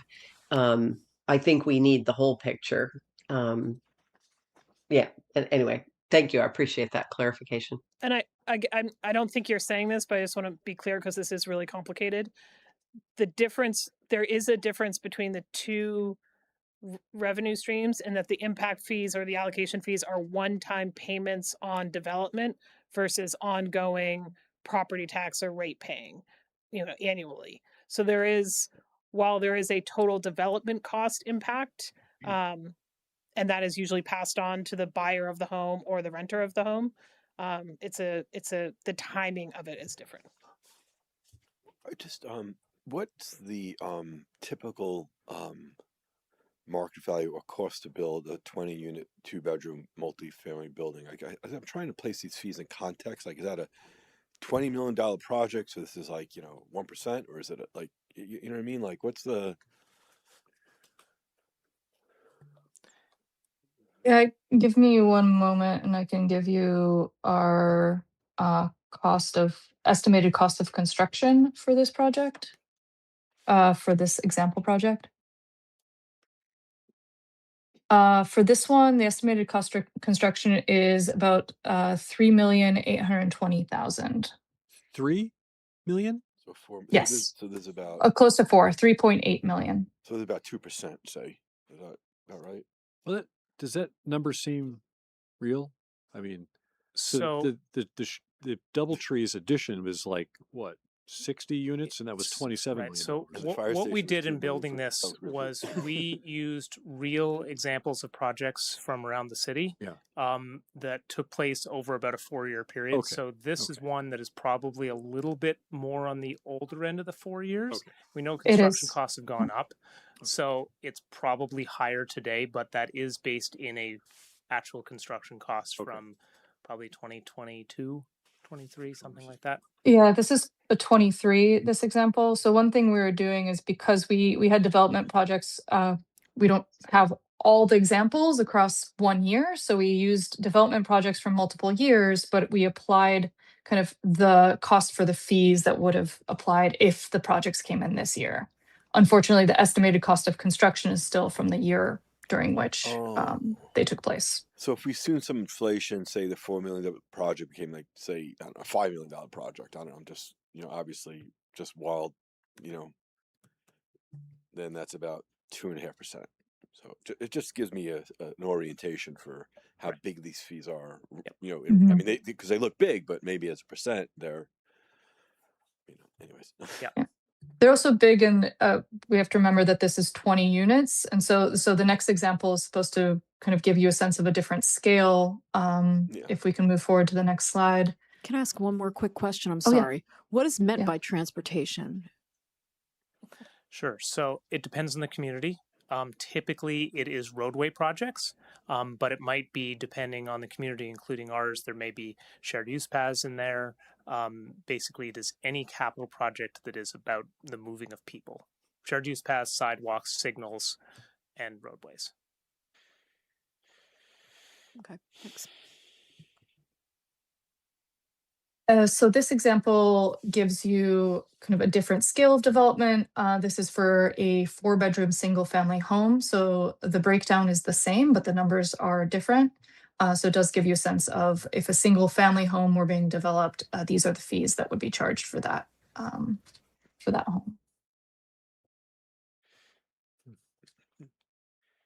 Then say a single family home in that size is what, $600,000-$800,000 something in there. And what did we use as the assumption for that one? Well, maybe it There's was a lot of variability. Yeah, I'm looking at this one. This one was the smaller home was our example. So this one was on the 400,000. We had looked at 2 examples of either 400,000 and 700,000 as being kind of two kind of close to average costs of construction for a 4-bedroom home, depending on the square footage of that 4-bedroom home. 2-3%. Okay. To perhaps state the obvious on this slide, the for South Burlington, the school impact fees are significantly different than the rest of them. And if you kind of remove the pink with your eye, you can see how we align up differently. That is also driven by bedroom. So if you remember from the adoption of the school impact fee, that impact fee is by bedroom. So we purposely chose a 4-bedroom single family because it's common, but also it's where the school impact fee tops off. Well, our impact fees are not that much out of whack with the rest of the municipalities, but for the school impact fee. I mean, in both, general range. it's really the school impact fee that's. How is the impact fee calculated? Is it based on the cost of? Each impact fee has its own methodology. Okay. On the residential side, it is typically the school is done by number of bedrooms. All the other ones are basically on the unit type. Either like a single family pays one price, a 2 to 3 family pays another price, and a 4-plex pays a different price. Okay. Basically. And in a 20-unit building, it would be 20 times 20 units in a multi-unit building. Okay. So it gets a per unit fee, and then on the school side, it would be 20 times the 2-bedroom cost. Got it. Thanks. Yeah. So these are growth cost fees, is what they. Capital growth cost fees. And really education driven. And one of the last comparisons we did was if you were to take one of the 2-bedroom units in that 20-unit building and compare it to the 4-bedroom single-family home, what would be the fees charged kind of per that 2-bedroom unit versus that 4-bedroom single-family home? And so again, you'll see that called multifamily residential for that 2-bedroom unit, single-family residential for the home, and broken out across towns. And the thing in most of the communities, you'll see a little bit of a difference here. To Tim's question from a minute ago about methodology, in some way, most of the impact fees are based on census data regarding the typical number of people who live in a household. So a transportation impact fee assumes fewer people per average in a smaller multifamily home than in a 4-bedroom or in a larger single family home. And so that carries its way through in various different ways of the impact fees. So the fees per dwelling unit are lower for that multi-unit building. So we wanted to present it this way as a way to the per unit costs. The dollars are usually passed on to the homeowner, or a renter, so per family cost. And this is where we start saying, what are we incentivizing and what are we de-incentivizing? If I'm doing my math correctly, which I think I am, it's really interesting to me that per housing unit, the multi-unit units are paying 50% more in impact fees than the single family home. And per bedroom, they're paying 3 times as much per unit, per bedroom. So it's costing $4,000, according to the numbers, it's $4,000. So can I say what I think you're saying? Yeah. So the school impact fee is what's driving the numbers. Right. And the school impact fee jumps up significantly per bedroom. So if I'm remembering correctly, it goes from 3,000 to 5,000 to 12,000. So that's a big, so a 2,004 or a 2-bedroom and a 4-bedroom is significantly different. Significantly different, yeah. And that's based on the assumption of the children in the schools, right? Right. And that would show up theoretically if you built a 20-unit building with all 4-bedroom homes, that larger pink category would show up. Yeah. A typical multifamily doesn't have 4 bedrooms, so we tried to go with the typicals. Yeah. I mean, it looks like it scales almost about right. I know looks like about 6 or 7 for the 2-bedroom and 15 or so for the 4, which is almost double. And the percentages seem about the same, between 2 and 3% for each type of building. It looks roughly, equal to my math. All right, I'm going to keep us going. So we did a very similar exercise for the drinking water and wastewater. So again, you'll see the 20 unit example first, and then the single family home, and then a comparison. So in the light blue color, we have fees charged for drinking water. That's allocation and connection fees combined. And then fees charged for wastewater, also the allocation connection fees combined across towns. And the Bartlett Bay discussion that we were having is not going to impact this, right? Has all been about ongoing Rate paying. rate paying, right? Not allocation. Right. And I think that's a good example without getting into a ton of detail on it. I talked at the beginning about increased capacity. Not much of that project is about capacity, right?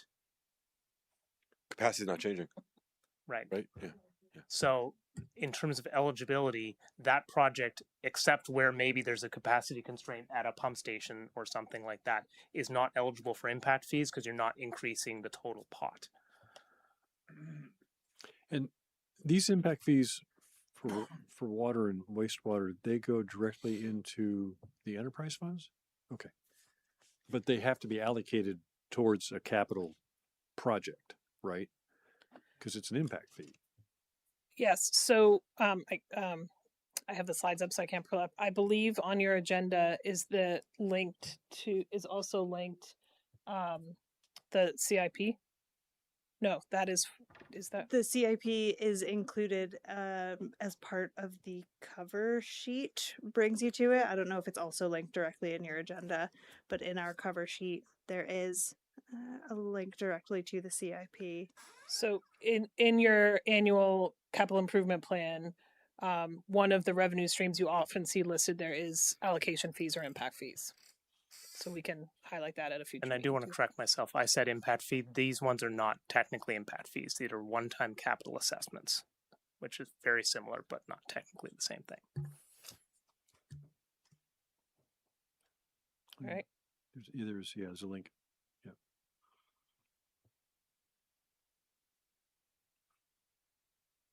So this is the 4-bedroom. Yeah. So same thing, but it gives you a different sense of scale.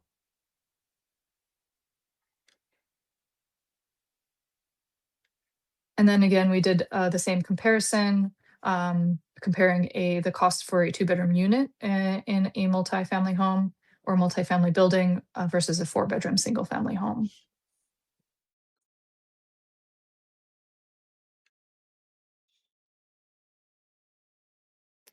So then I also, as you know, again, kind of seeding a much bigger conversation here about revenue streams and how we toggle them on and off.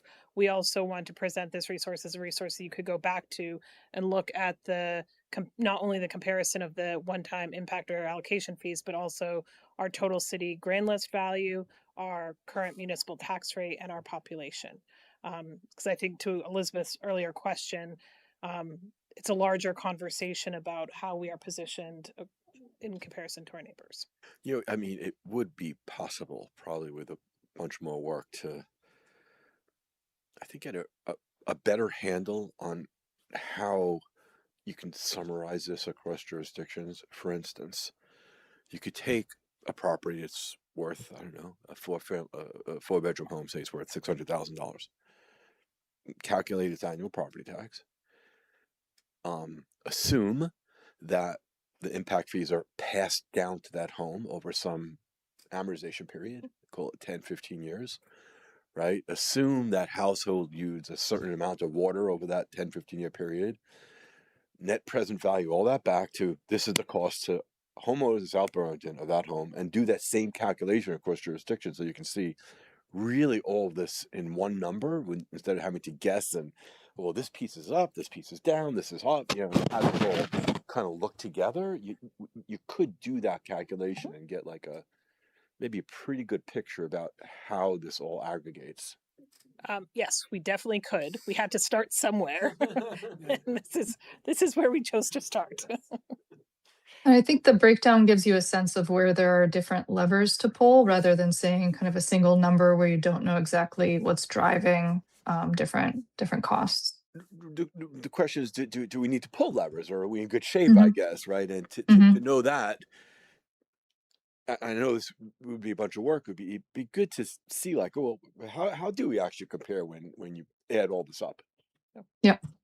Yeah, that would be useful. I'm just curious, the Williston number, correct me if I'm wrong, but that's largely explained by the fact that they have so much commercial real estate over there, right? That's, so many businesses that offset the property. Are you asking about the property tax? yeah. The So Williston Williston budget has is a very really heavily driven by their local by options the tax.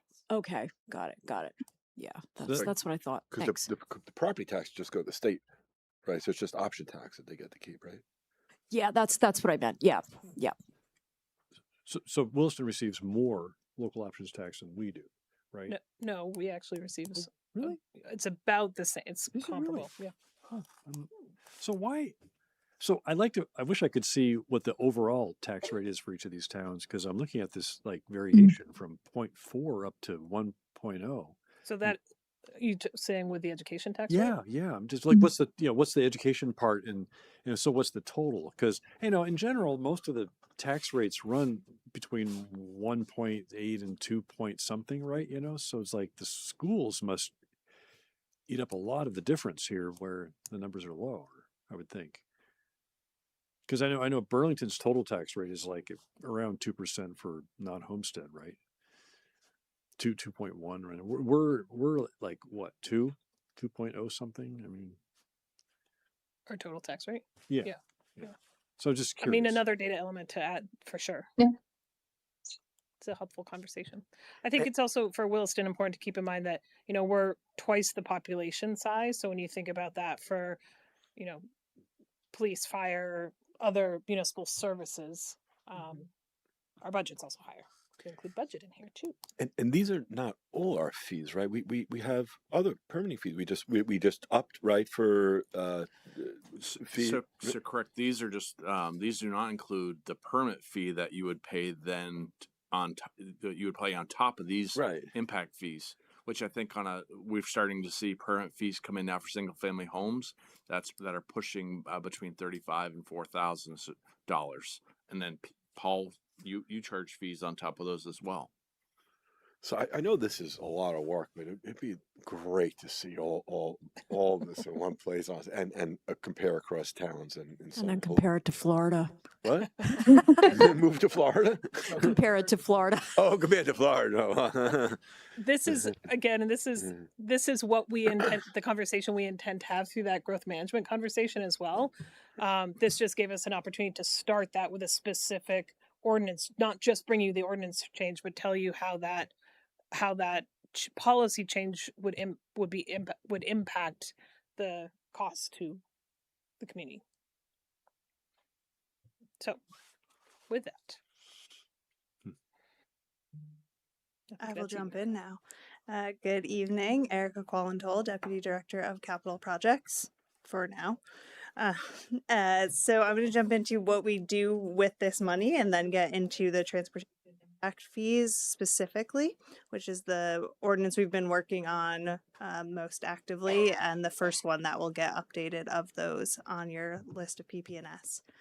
So in the FY27 CIP, in FY27 alone, so this is not over the whole 10-year period, just in FY27, we have that $1.128 million in impact fee expenditures. And this is across transportation, recreation, and police impact fees. They are primarily transportation impact fees is the largest share of this, but around $850,000 of that is transportation impact fees. And so we have some shared use paths, some of our larger roadway projects, and then the only recreation impact fee project right now is the South Village space. And then the police impact fee, as we talked about, was for the police station building and paying into our building stewardship fund. So paying off that debt and building up that fund is currently the only place the police impact fees are going. And with the question that had been asked about the allocation fees for the enterprise funds, so those will come in just as a straight revenue line in that budget. They do not have to go to a capital project. They will be a revenue line and are one of the many inputs into that rate model. How do you keep track in the enterprise fund of that money so that it only is dedicated to, or is the enterprise fund only dedicated to capital projects? No. I know the answer to the second one. Okay.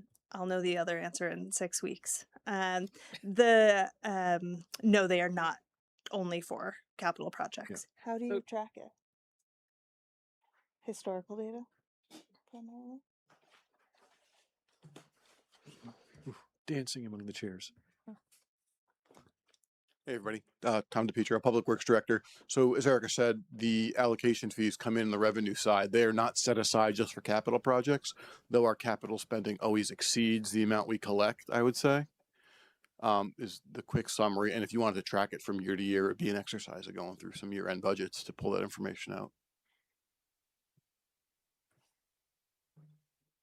So when you complete one of those capital projects, then, you know, the impact fee should decrease. I mean, it's probably several projects, right? So if one goes away, the fee should go down, right? So there's a good discussion on how to calculate, or how we've calculated, or should be calculating, I guess I should say, in that rate study we did a few years ago, Tim. There's a whole section on how we took the cost of these capital projects and divided it. And I don't have that with us tonight, but that it's summarized in that report that's on the website.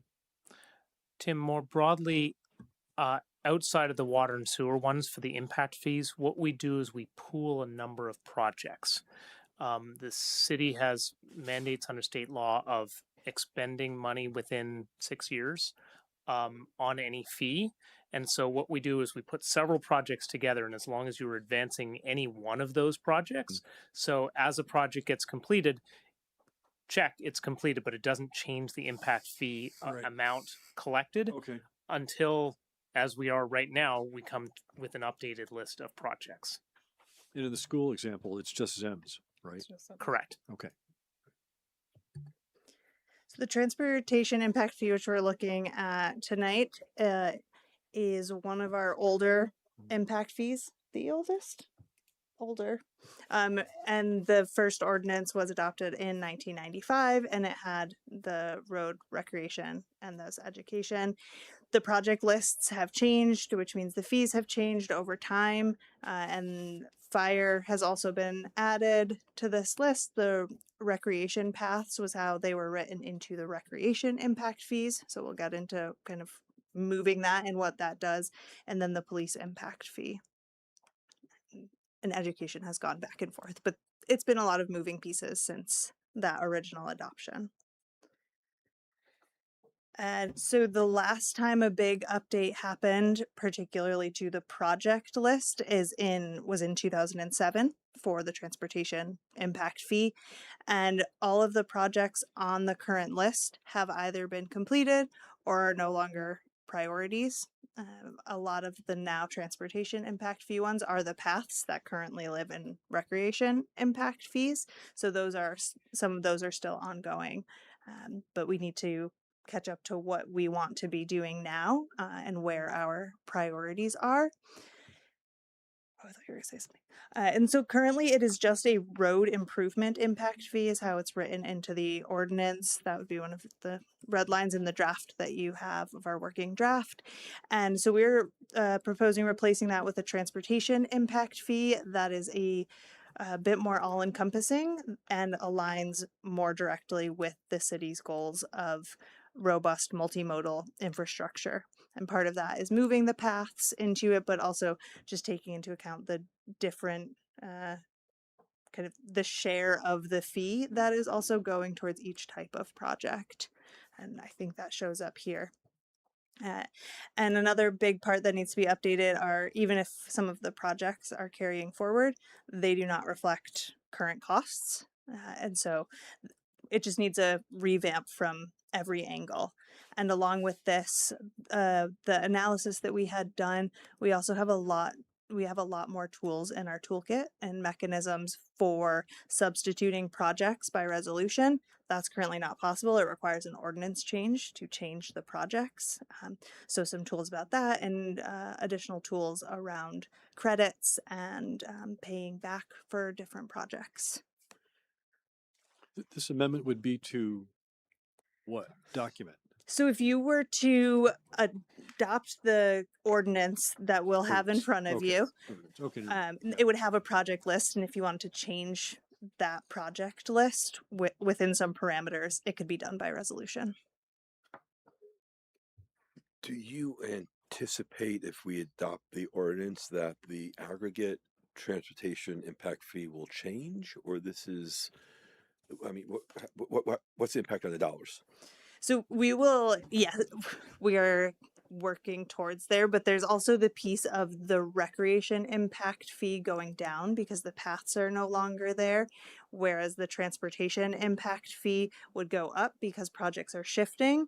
So it is more about the net impact, and as it currently stands, there is not much change to the transportation and recreation total. On the residential side. On the residential, thank you, yes. So ultimately, if you were to adopt it as working towards right now, the total fee on the residential side is approximately the same, if not actually a little bit lower, because while the transportation is going up, we're eliminating the recreation path. Where it does increase is on the non-residential side. Currently, it's measured by number of vehicle trips coming in and out during rush hour in the evening. Currently, we charge about $1,000 per trip. That's a 2007 number that's not been ever updated from inflation. That becomes about $2,000. The key difference in there is that up until this point, shared use paths, recreation paths were considered recreation. Therefore, only residential was ever paying for it.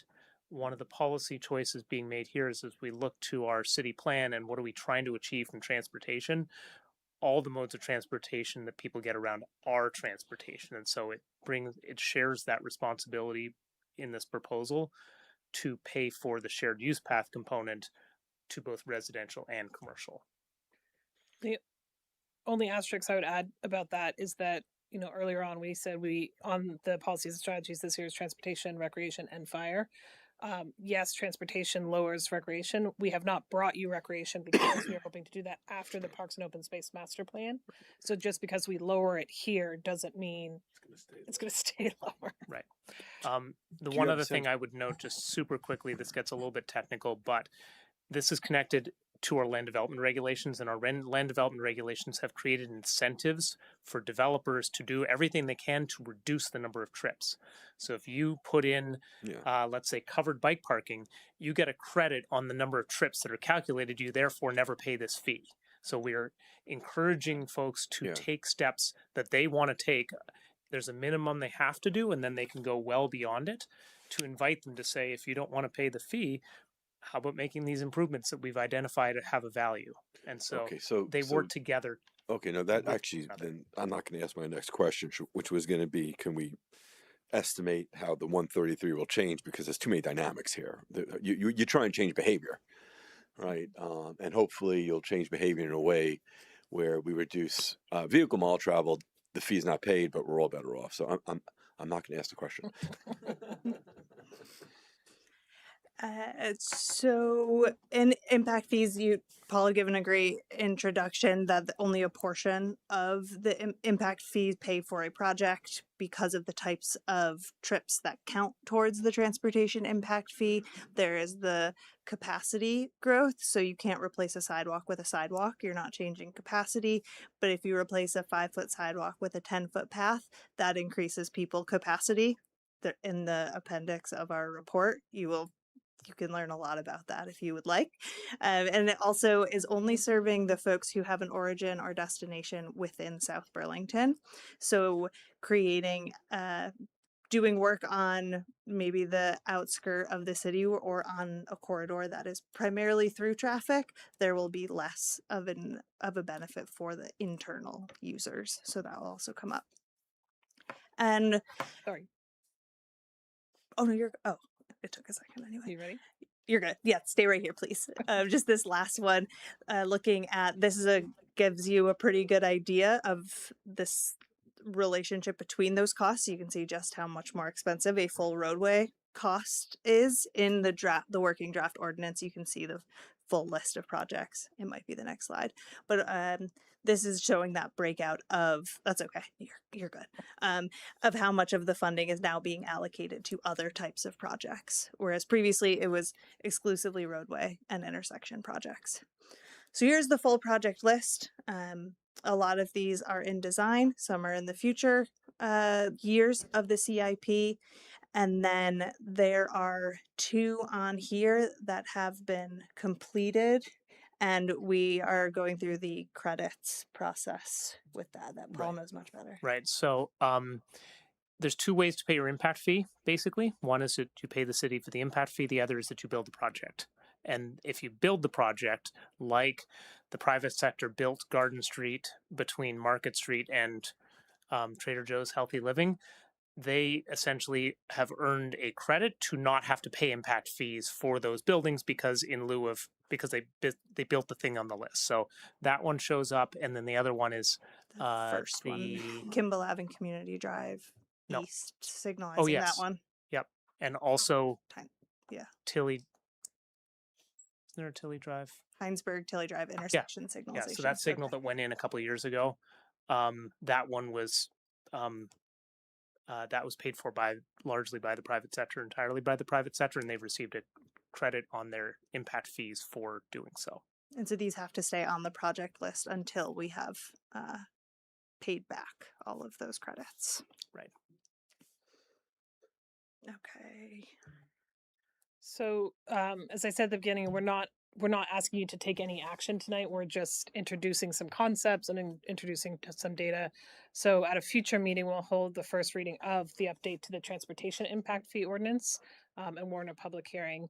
You've already given us some ideas of additional information or analysis you'd like, but we also wanted to ask if there's anything else. And are there other conversations about revenue diversification or incentivizing you'd like to have? And that's, again, could be answered now, but a larger question for the future as well.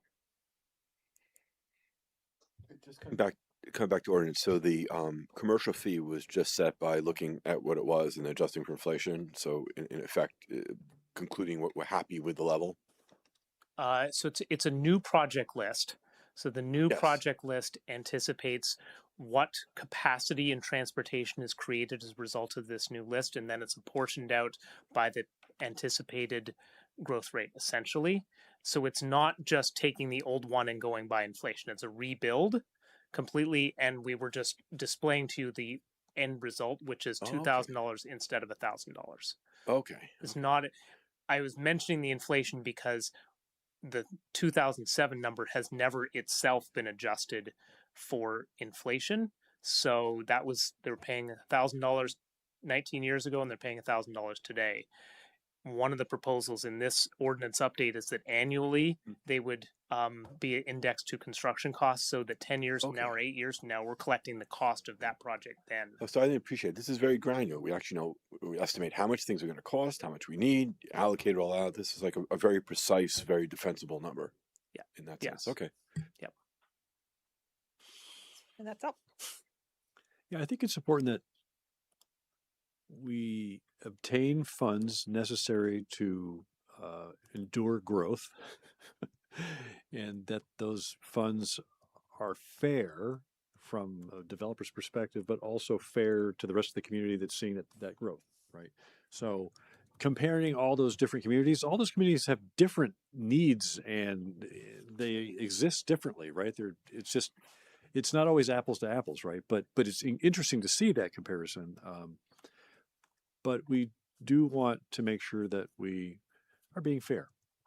I mean, given the description of how this is calculated, it sounds eminently defensible. Yeah, this is totally defensible, but to what is fair, the work that's been done here is really helpful, and it's the first step to really helping us develop a growth management plan that helps us understand what fair is. Because we're still learning what the impacts of these different types of development and methods of development have on what the overall cost is for our community. Good. Any other questions, You're comments? saying we may be underestimating. We may be underestimating, and typically when you look at tax base or growth in cities, tax base doesn't, or tax rate doesn't go down. Why is that? And are we estimating accurately so that we're controlling the tax rate as we see things change? But this is an awesome start, and it's really useful to see the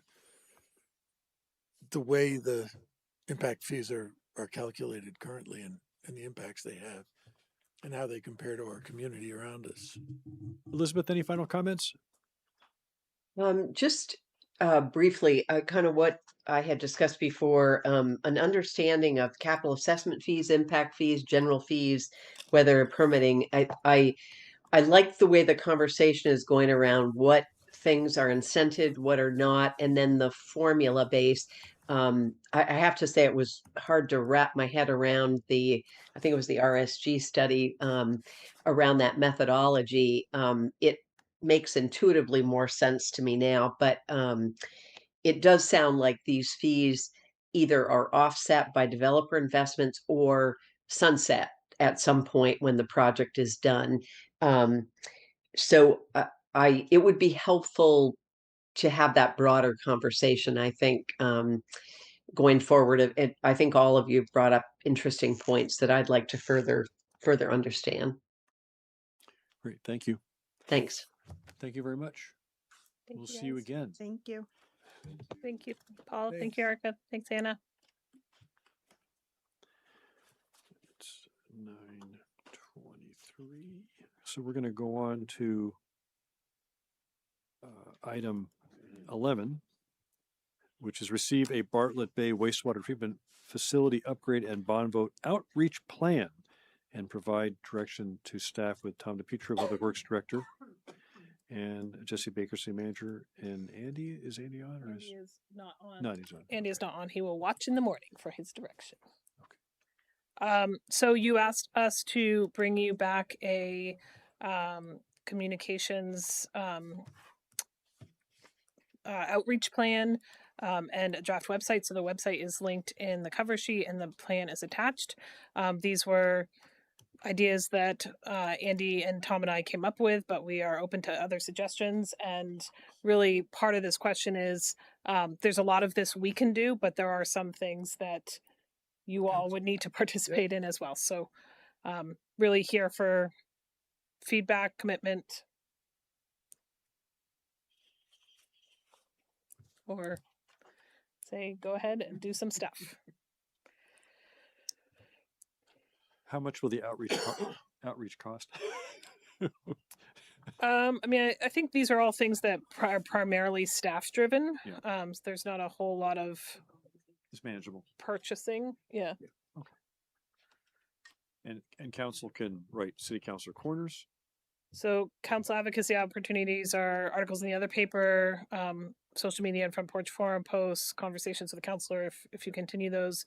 We are also we have suggested a series of councilor listening sessions where we would present kind of the same presentation we would do at the public hearing, because as you all pointed out before, the public hearing is the night before the primary to meet statute requirements. So that's not long when lots of people will be voting, hopefully voting early. So we suggested to do 2 of those before your 2 July council meetings. So do them at 4:30 or 5. You're going to be here anyway, blah, blah, blah. But again, these are just our ideas for your reaction. When we were putting the first TIF vote up to the public in 2017, City Council self-funded and volunteered their own funds to buy lawn signs that said City Council says vote yes on TIF, right? And we bought maybe 30 of those signs, and I still have a few in my house. And it was completely voluntary on the part of the City Council to reach in their own pockets, because we can advocate for that if we want to. That's another possibility. So when would the first, let me see, maybe it's listed on here. When would the first, big outreach thing be, public hearing or public listening session type of event be? So that could be, I mean, What, this is all for discussion. What's your vision for that? So the vision for that is to do 2 scheduled right before regular Right council before meetings. like So primarily before the July council meetings. So the first one would be July 6th. July 6th. Okay. Because I'm thinking, what I'm really curious about is, I don't really yet have a sense of what the public reception is going to be. So that may, it may be like an iterative process where we get a read on what people are thinking, and then we kind of pivot a little bit if we need to. So that's what I'm kind of thinking, because I just don't have a sense of it yet. We've heard from some people, but not too many of them, and I don't have a sense of how this is going to go. I guess. Jesse, do you want feedback on this website, or? Sure.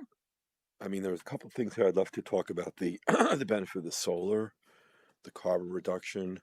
I remember when we talked, I thought there were more than 200,000 of savings when you add in the solar and you add in the effluent heat recovery. I thought it was more like 4 or 5 a year when you add it all together. And again, I'd love to see those numbers netted against the incremental costs, because I think that does move the needle a bit here. And with all that, then I think there's a lot of good material here for another paper article. Yeah. If someone wanted to write one. Whose turn is it? Probably mine. It might be, Tim. Well, you guys do such a great job. Just like deny you that, That, that that opportunity. privilege. Yeah, the privilege, right? Yeah, to get your writing out. You're writing. You're writers. Yeah. You're authors. My first. Go ahead. I was just say I like the idea of the pre-council meeting sessions, but I don't know that many people are going to come to those. Yeah, and I'm wondering if engaging Andy to really do things on Front Porch Forum and all the other venues that we have that people look at. I'm wondering how we can get this issue in front of people's eyes. So, yeah. It'd be good So- to do that with another paper article. Another paper article that, I think is one good thing. presents this story in a really compelling way. There's a lot of data here and a lot of good information, but I to my eye, I think it could be packaged in a more compelling way. Yeah. Honestly, That article needs to happen soon because other papers are coming out. We're getting them a month late, Well, so and another. and soon they're not going to be doing them in print anymore. I heard. I don't know if that's true. I hope it's I've not. not heard that. Someone said they were going all digital. I hope not. I hope not. Tim, I would actually volunteer to write it if you didn't want to. I would give you the opportunity to write it as chair. Well- I think would be powerful. But if you didn't want to do it, I would do it. I'm just, the first article I wrote for the University of Rhode Island's Good 5 Cent Cigar college newspaper in 79 was about the bond issue for Providence for their wastewater treatment plant on Thurbers Avenue. And it was quite an extensive, there were a lot of zeros. So you can just update that. I could just dig it out. I've got it. And Yeah, just I'll dig update it it. out and I'll just, No, I'd be glad to do that. So By I think when? I'm glad that you're glad to do it, because I don't have time for it before July 4th with second, third. So I think ideally, if the council is willing to take on that role, ideally that would be written as soon as possible, and we would use that story in lots of places, not Yeah. just in the other paper. Yes. And that could be, you see here the information and education, which I think is what you were suggesting about, Andy. You see like multiple articles in the South Burlington Bulletin, on slides in City Hall, ads in the other paper, fact sheets that we push out to our partner organization. So I think if we had that could be one component of a larger collateral campaign. When you say conversation with the council or discussions, are you thinking we set up additional No. conversations with the council, or just the existing ones? So sometimes Provided we have them. if Mhm. you have them, Mm. or if you have the next one, I think you said Yeah. maybe at least have the next one. Yeah. When we do the advertising about that, we could say the counselors are especially interested in talking to you about Bartlett, the Mhm. Bartlett Bay bond vote, Yeah. and see Mhm. if that, gins up more feedback, In takes our the temperature, as you were yeah, suggesting. in our media outreach, does it also make sense to have to offer people a place to submit questions? Sure. So if someone's reading the article or looking at something else and they have a question that isn't answered by what they're looking at, they can have a way to ask the question. I think that's a great idea because we will get a lot of emails, I suspect. It might I be hope better to we have will. like a. If we don't, it's a good sign. But if we do, I think those questions need to get answered. So yes, I think that's fine. One of the things Tom and Andy are working on is on the website a series of FAQs, pulling out information just from the website. So somebody doesn't want to go searching for the information, but just wants to say, "What's the total amount of this bond?" Here you go, and we could see that with other questions that we get in. Yeah. Yeah, the limitation of email is that people, you could have 10 people asking exactly the same question because there's no way to publicly, display that information. So yeah, just to, Well, except the questions that come in, the questions that come in could be added to the facts. Yeah, that's with the answer, so that exactly anybody out there can see the questions that are being asked and what the answers are. Ideally, and is that too much staff work? I mean, I think we can ask Andy to do that. If it becomes overwhelming, we can let you know. Yeah. I will be very interested to see if we get a lot. I will too. And the same way, are people actually going to show up at 5:45 before a council meeting to ask us questions? Yep. during the summer, Whenever everybody's on vacation. So,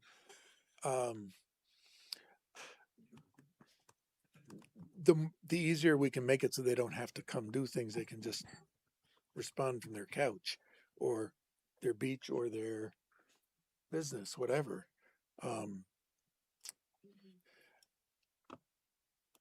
I just want to make sure that if there are people out there that are really questioning, that they have a chance to get their questions answered. The other things, actually, I think we should talk about the grant on this website. Maybe I missed it, but I didn't see it. And it'd be useful to be a little less technical. For instance, the treatment facility puts out a high quality effluent. We know what that means, but like to tug at people's heartstrings, talk about water quality of Lake Champlain. We 20,000 pounds of phosphorus comes in. We put out 300 pounds. Like make it discreet and make it real to people, and tangible. I think would be a more powerful way to sell the necessity of this. And the risk that we stand of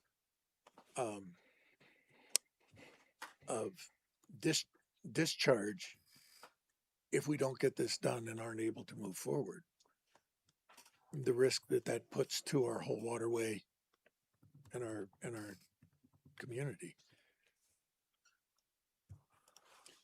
I'd like to believe what I heard from our city manager, that there may be a lot more support for this than we're scared about. I'm not saying that. No. I'm just saying how I would be curious what quantity of. I think if we tell this story, we're going to get a lot of support, and I think it's compelling. We just have to tell it. We got to tell this exactly. It's all about the flushing. Yeah. Well, there was a very good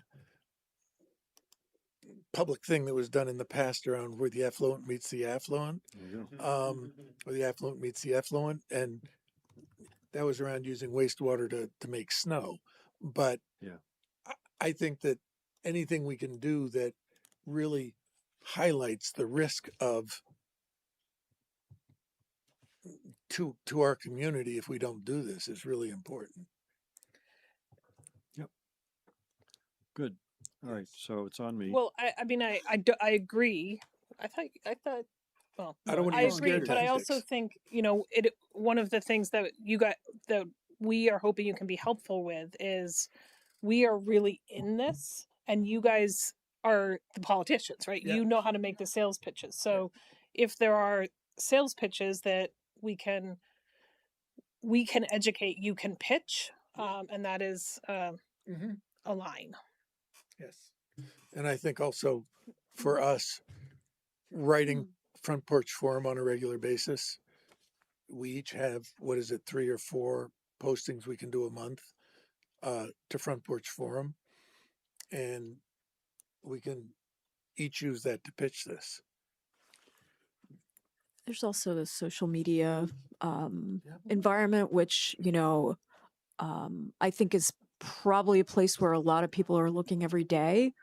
I mean, people definitely look at Front Porch Forum, but that's, you know, you do one post and then the following day the same post doesn't come up, etc. I wonder if one thing that could be done on social media is does the city have a social media account? Many. We do, right? Okay, I'm not on social media unless I don't know if the public realizes this yet, but I don't spend time on Facebook.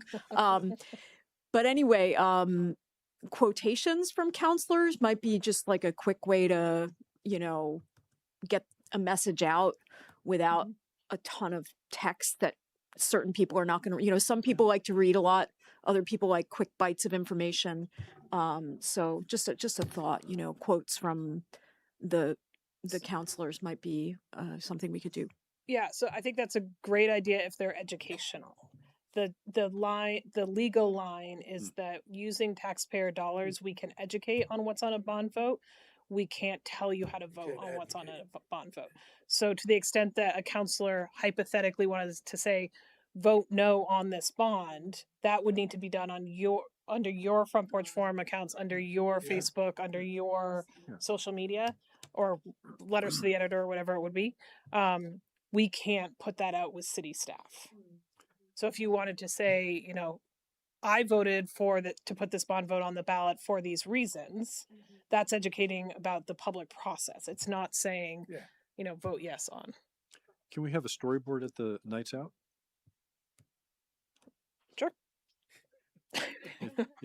Or a booth that some of us are at, which I'd be happy to. If we were there, yeah. You know, because we did that one time last summer, right? I think that's really good. Whether we were wet or dry. So you're going to tell me dates where you would all like to do that. Okay, so can I summarize where I think we are? Yeah. So are you writing the other paper? I'm going to try. Okay.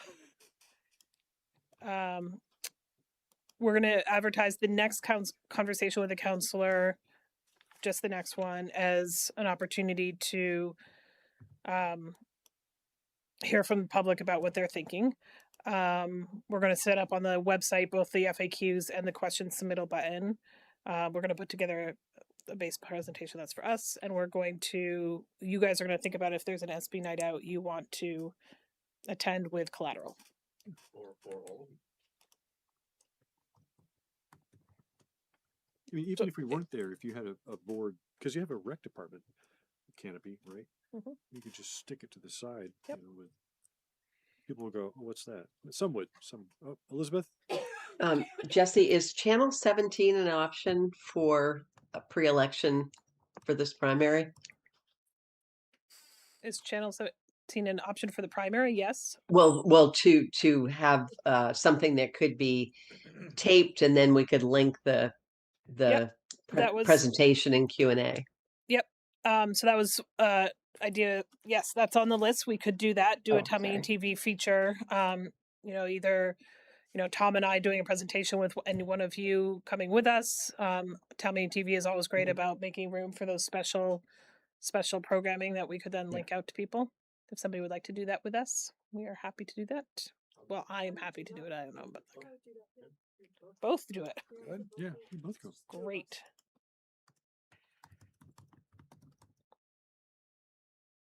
And just a quick comment on the web page, or our city page, if Andy can kind of make an icon so you don't have to go digging into the project projects to find it.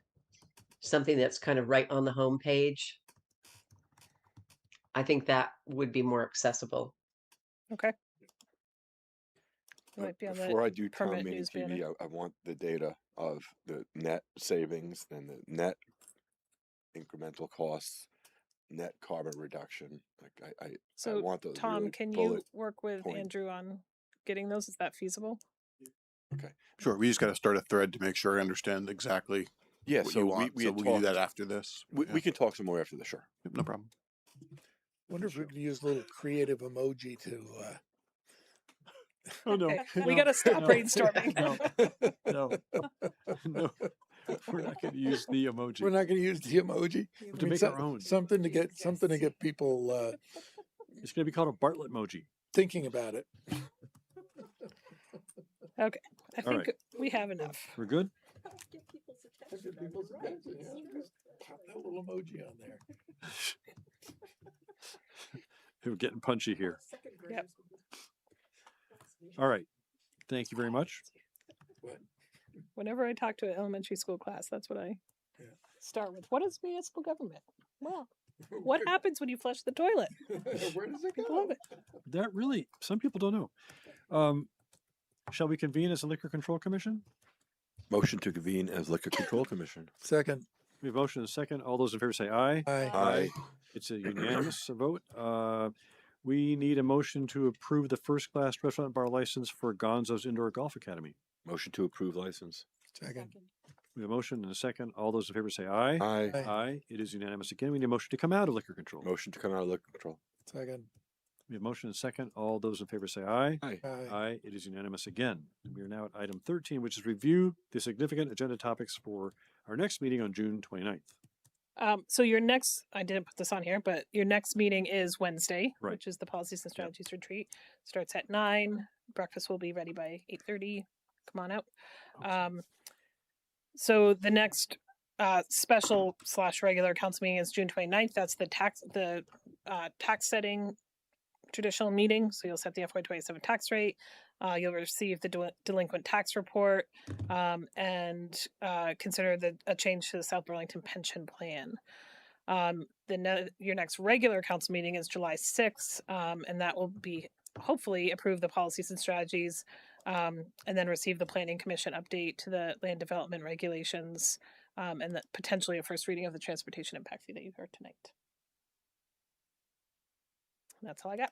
All right. Oh, was Well, it might fall into other business, but you had indicated we're going to get a presentation from Alana on the grand list impact of the TIF district growth. Yep. Is that anytime in? So we soon? need the tax rates to be set to do that analysis. Mhm. So we will do that after the 29th. So hopefully sometime in July. I was putting calendar item in. Did you do 14 as well? Yep. Okay. Sure did. So we did 13 and 14. So we are now at other business. I did mention to Jesse that we're still awaiting the BCA checks. So hopefully that will be in the next financial warrants, we're hoping. That's what they tell me. Any other business? Motion to adjourn Just, then? well, I'm sorry. Tim, I got was quick, looking down just a Elizabeth, very missed your quick hand. one. I was talking to a residents of the Lime Kiln apartments, and residents are moving back into the building that was Oh, good. damaged by fire. I wondered if we could just get even a written blurb from Steve or Chris on kind of what the outcome of that was, because it sounds like some significant life safety improvements were made on all those units. And it might be good to hear about that in public. Well, okay. But I mean, that's an excellent other paper article too, right? I mean, Liberty should be all over that, you would think, but maybe they don't know. But I agree. Yeah. Have they all moved in yet? I don't know. No. Okay. Motion to adjourn? Second. All those in favor say aye. Aye. Aye. Adjourned at 9:46. Good night, all. Thank you. Good night. Hope you feel better. Thank you.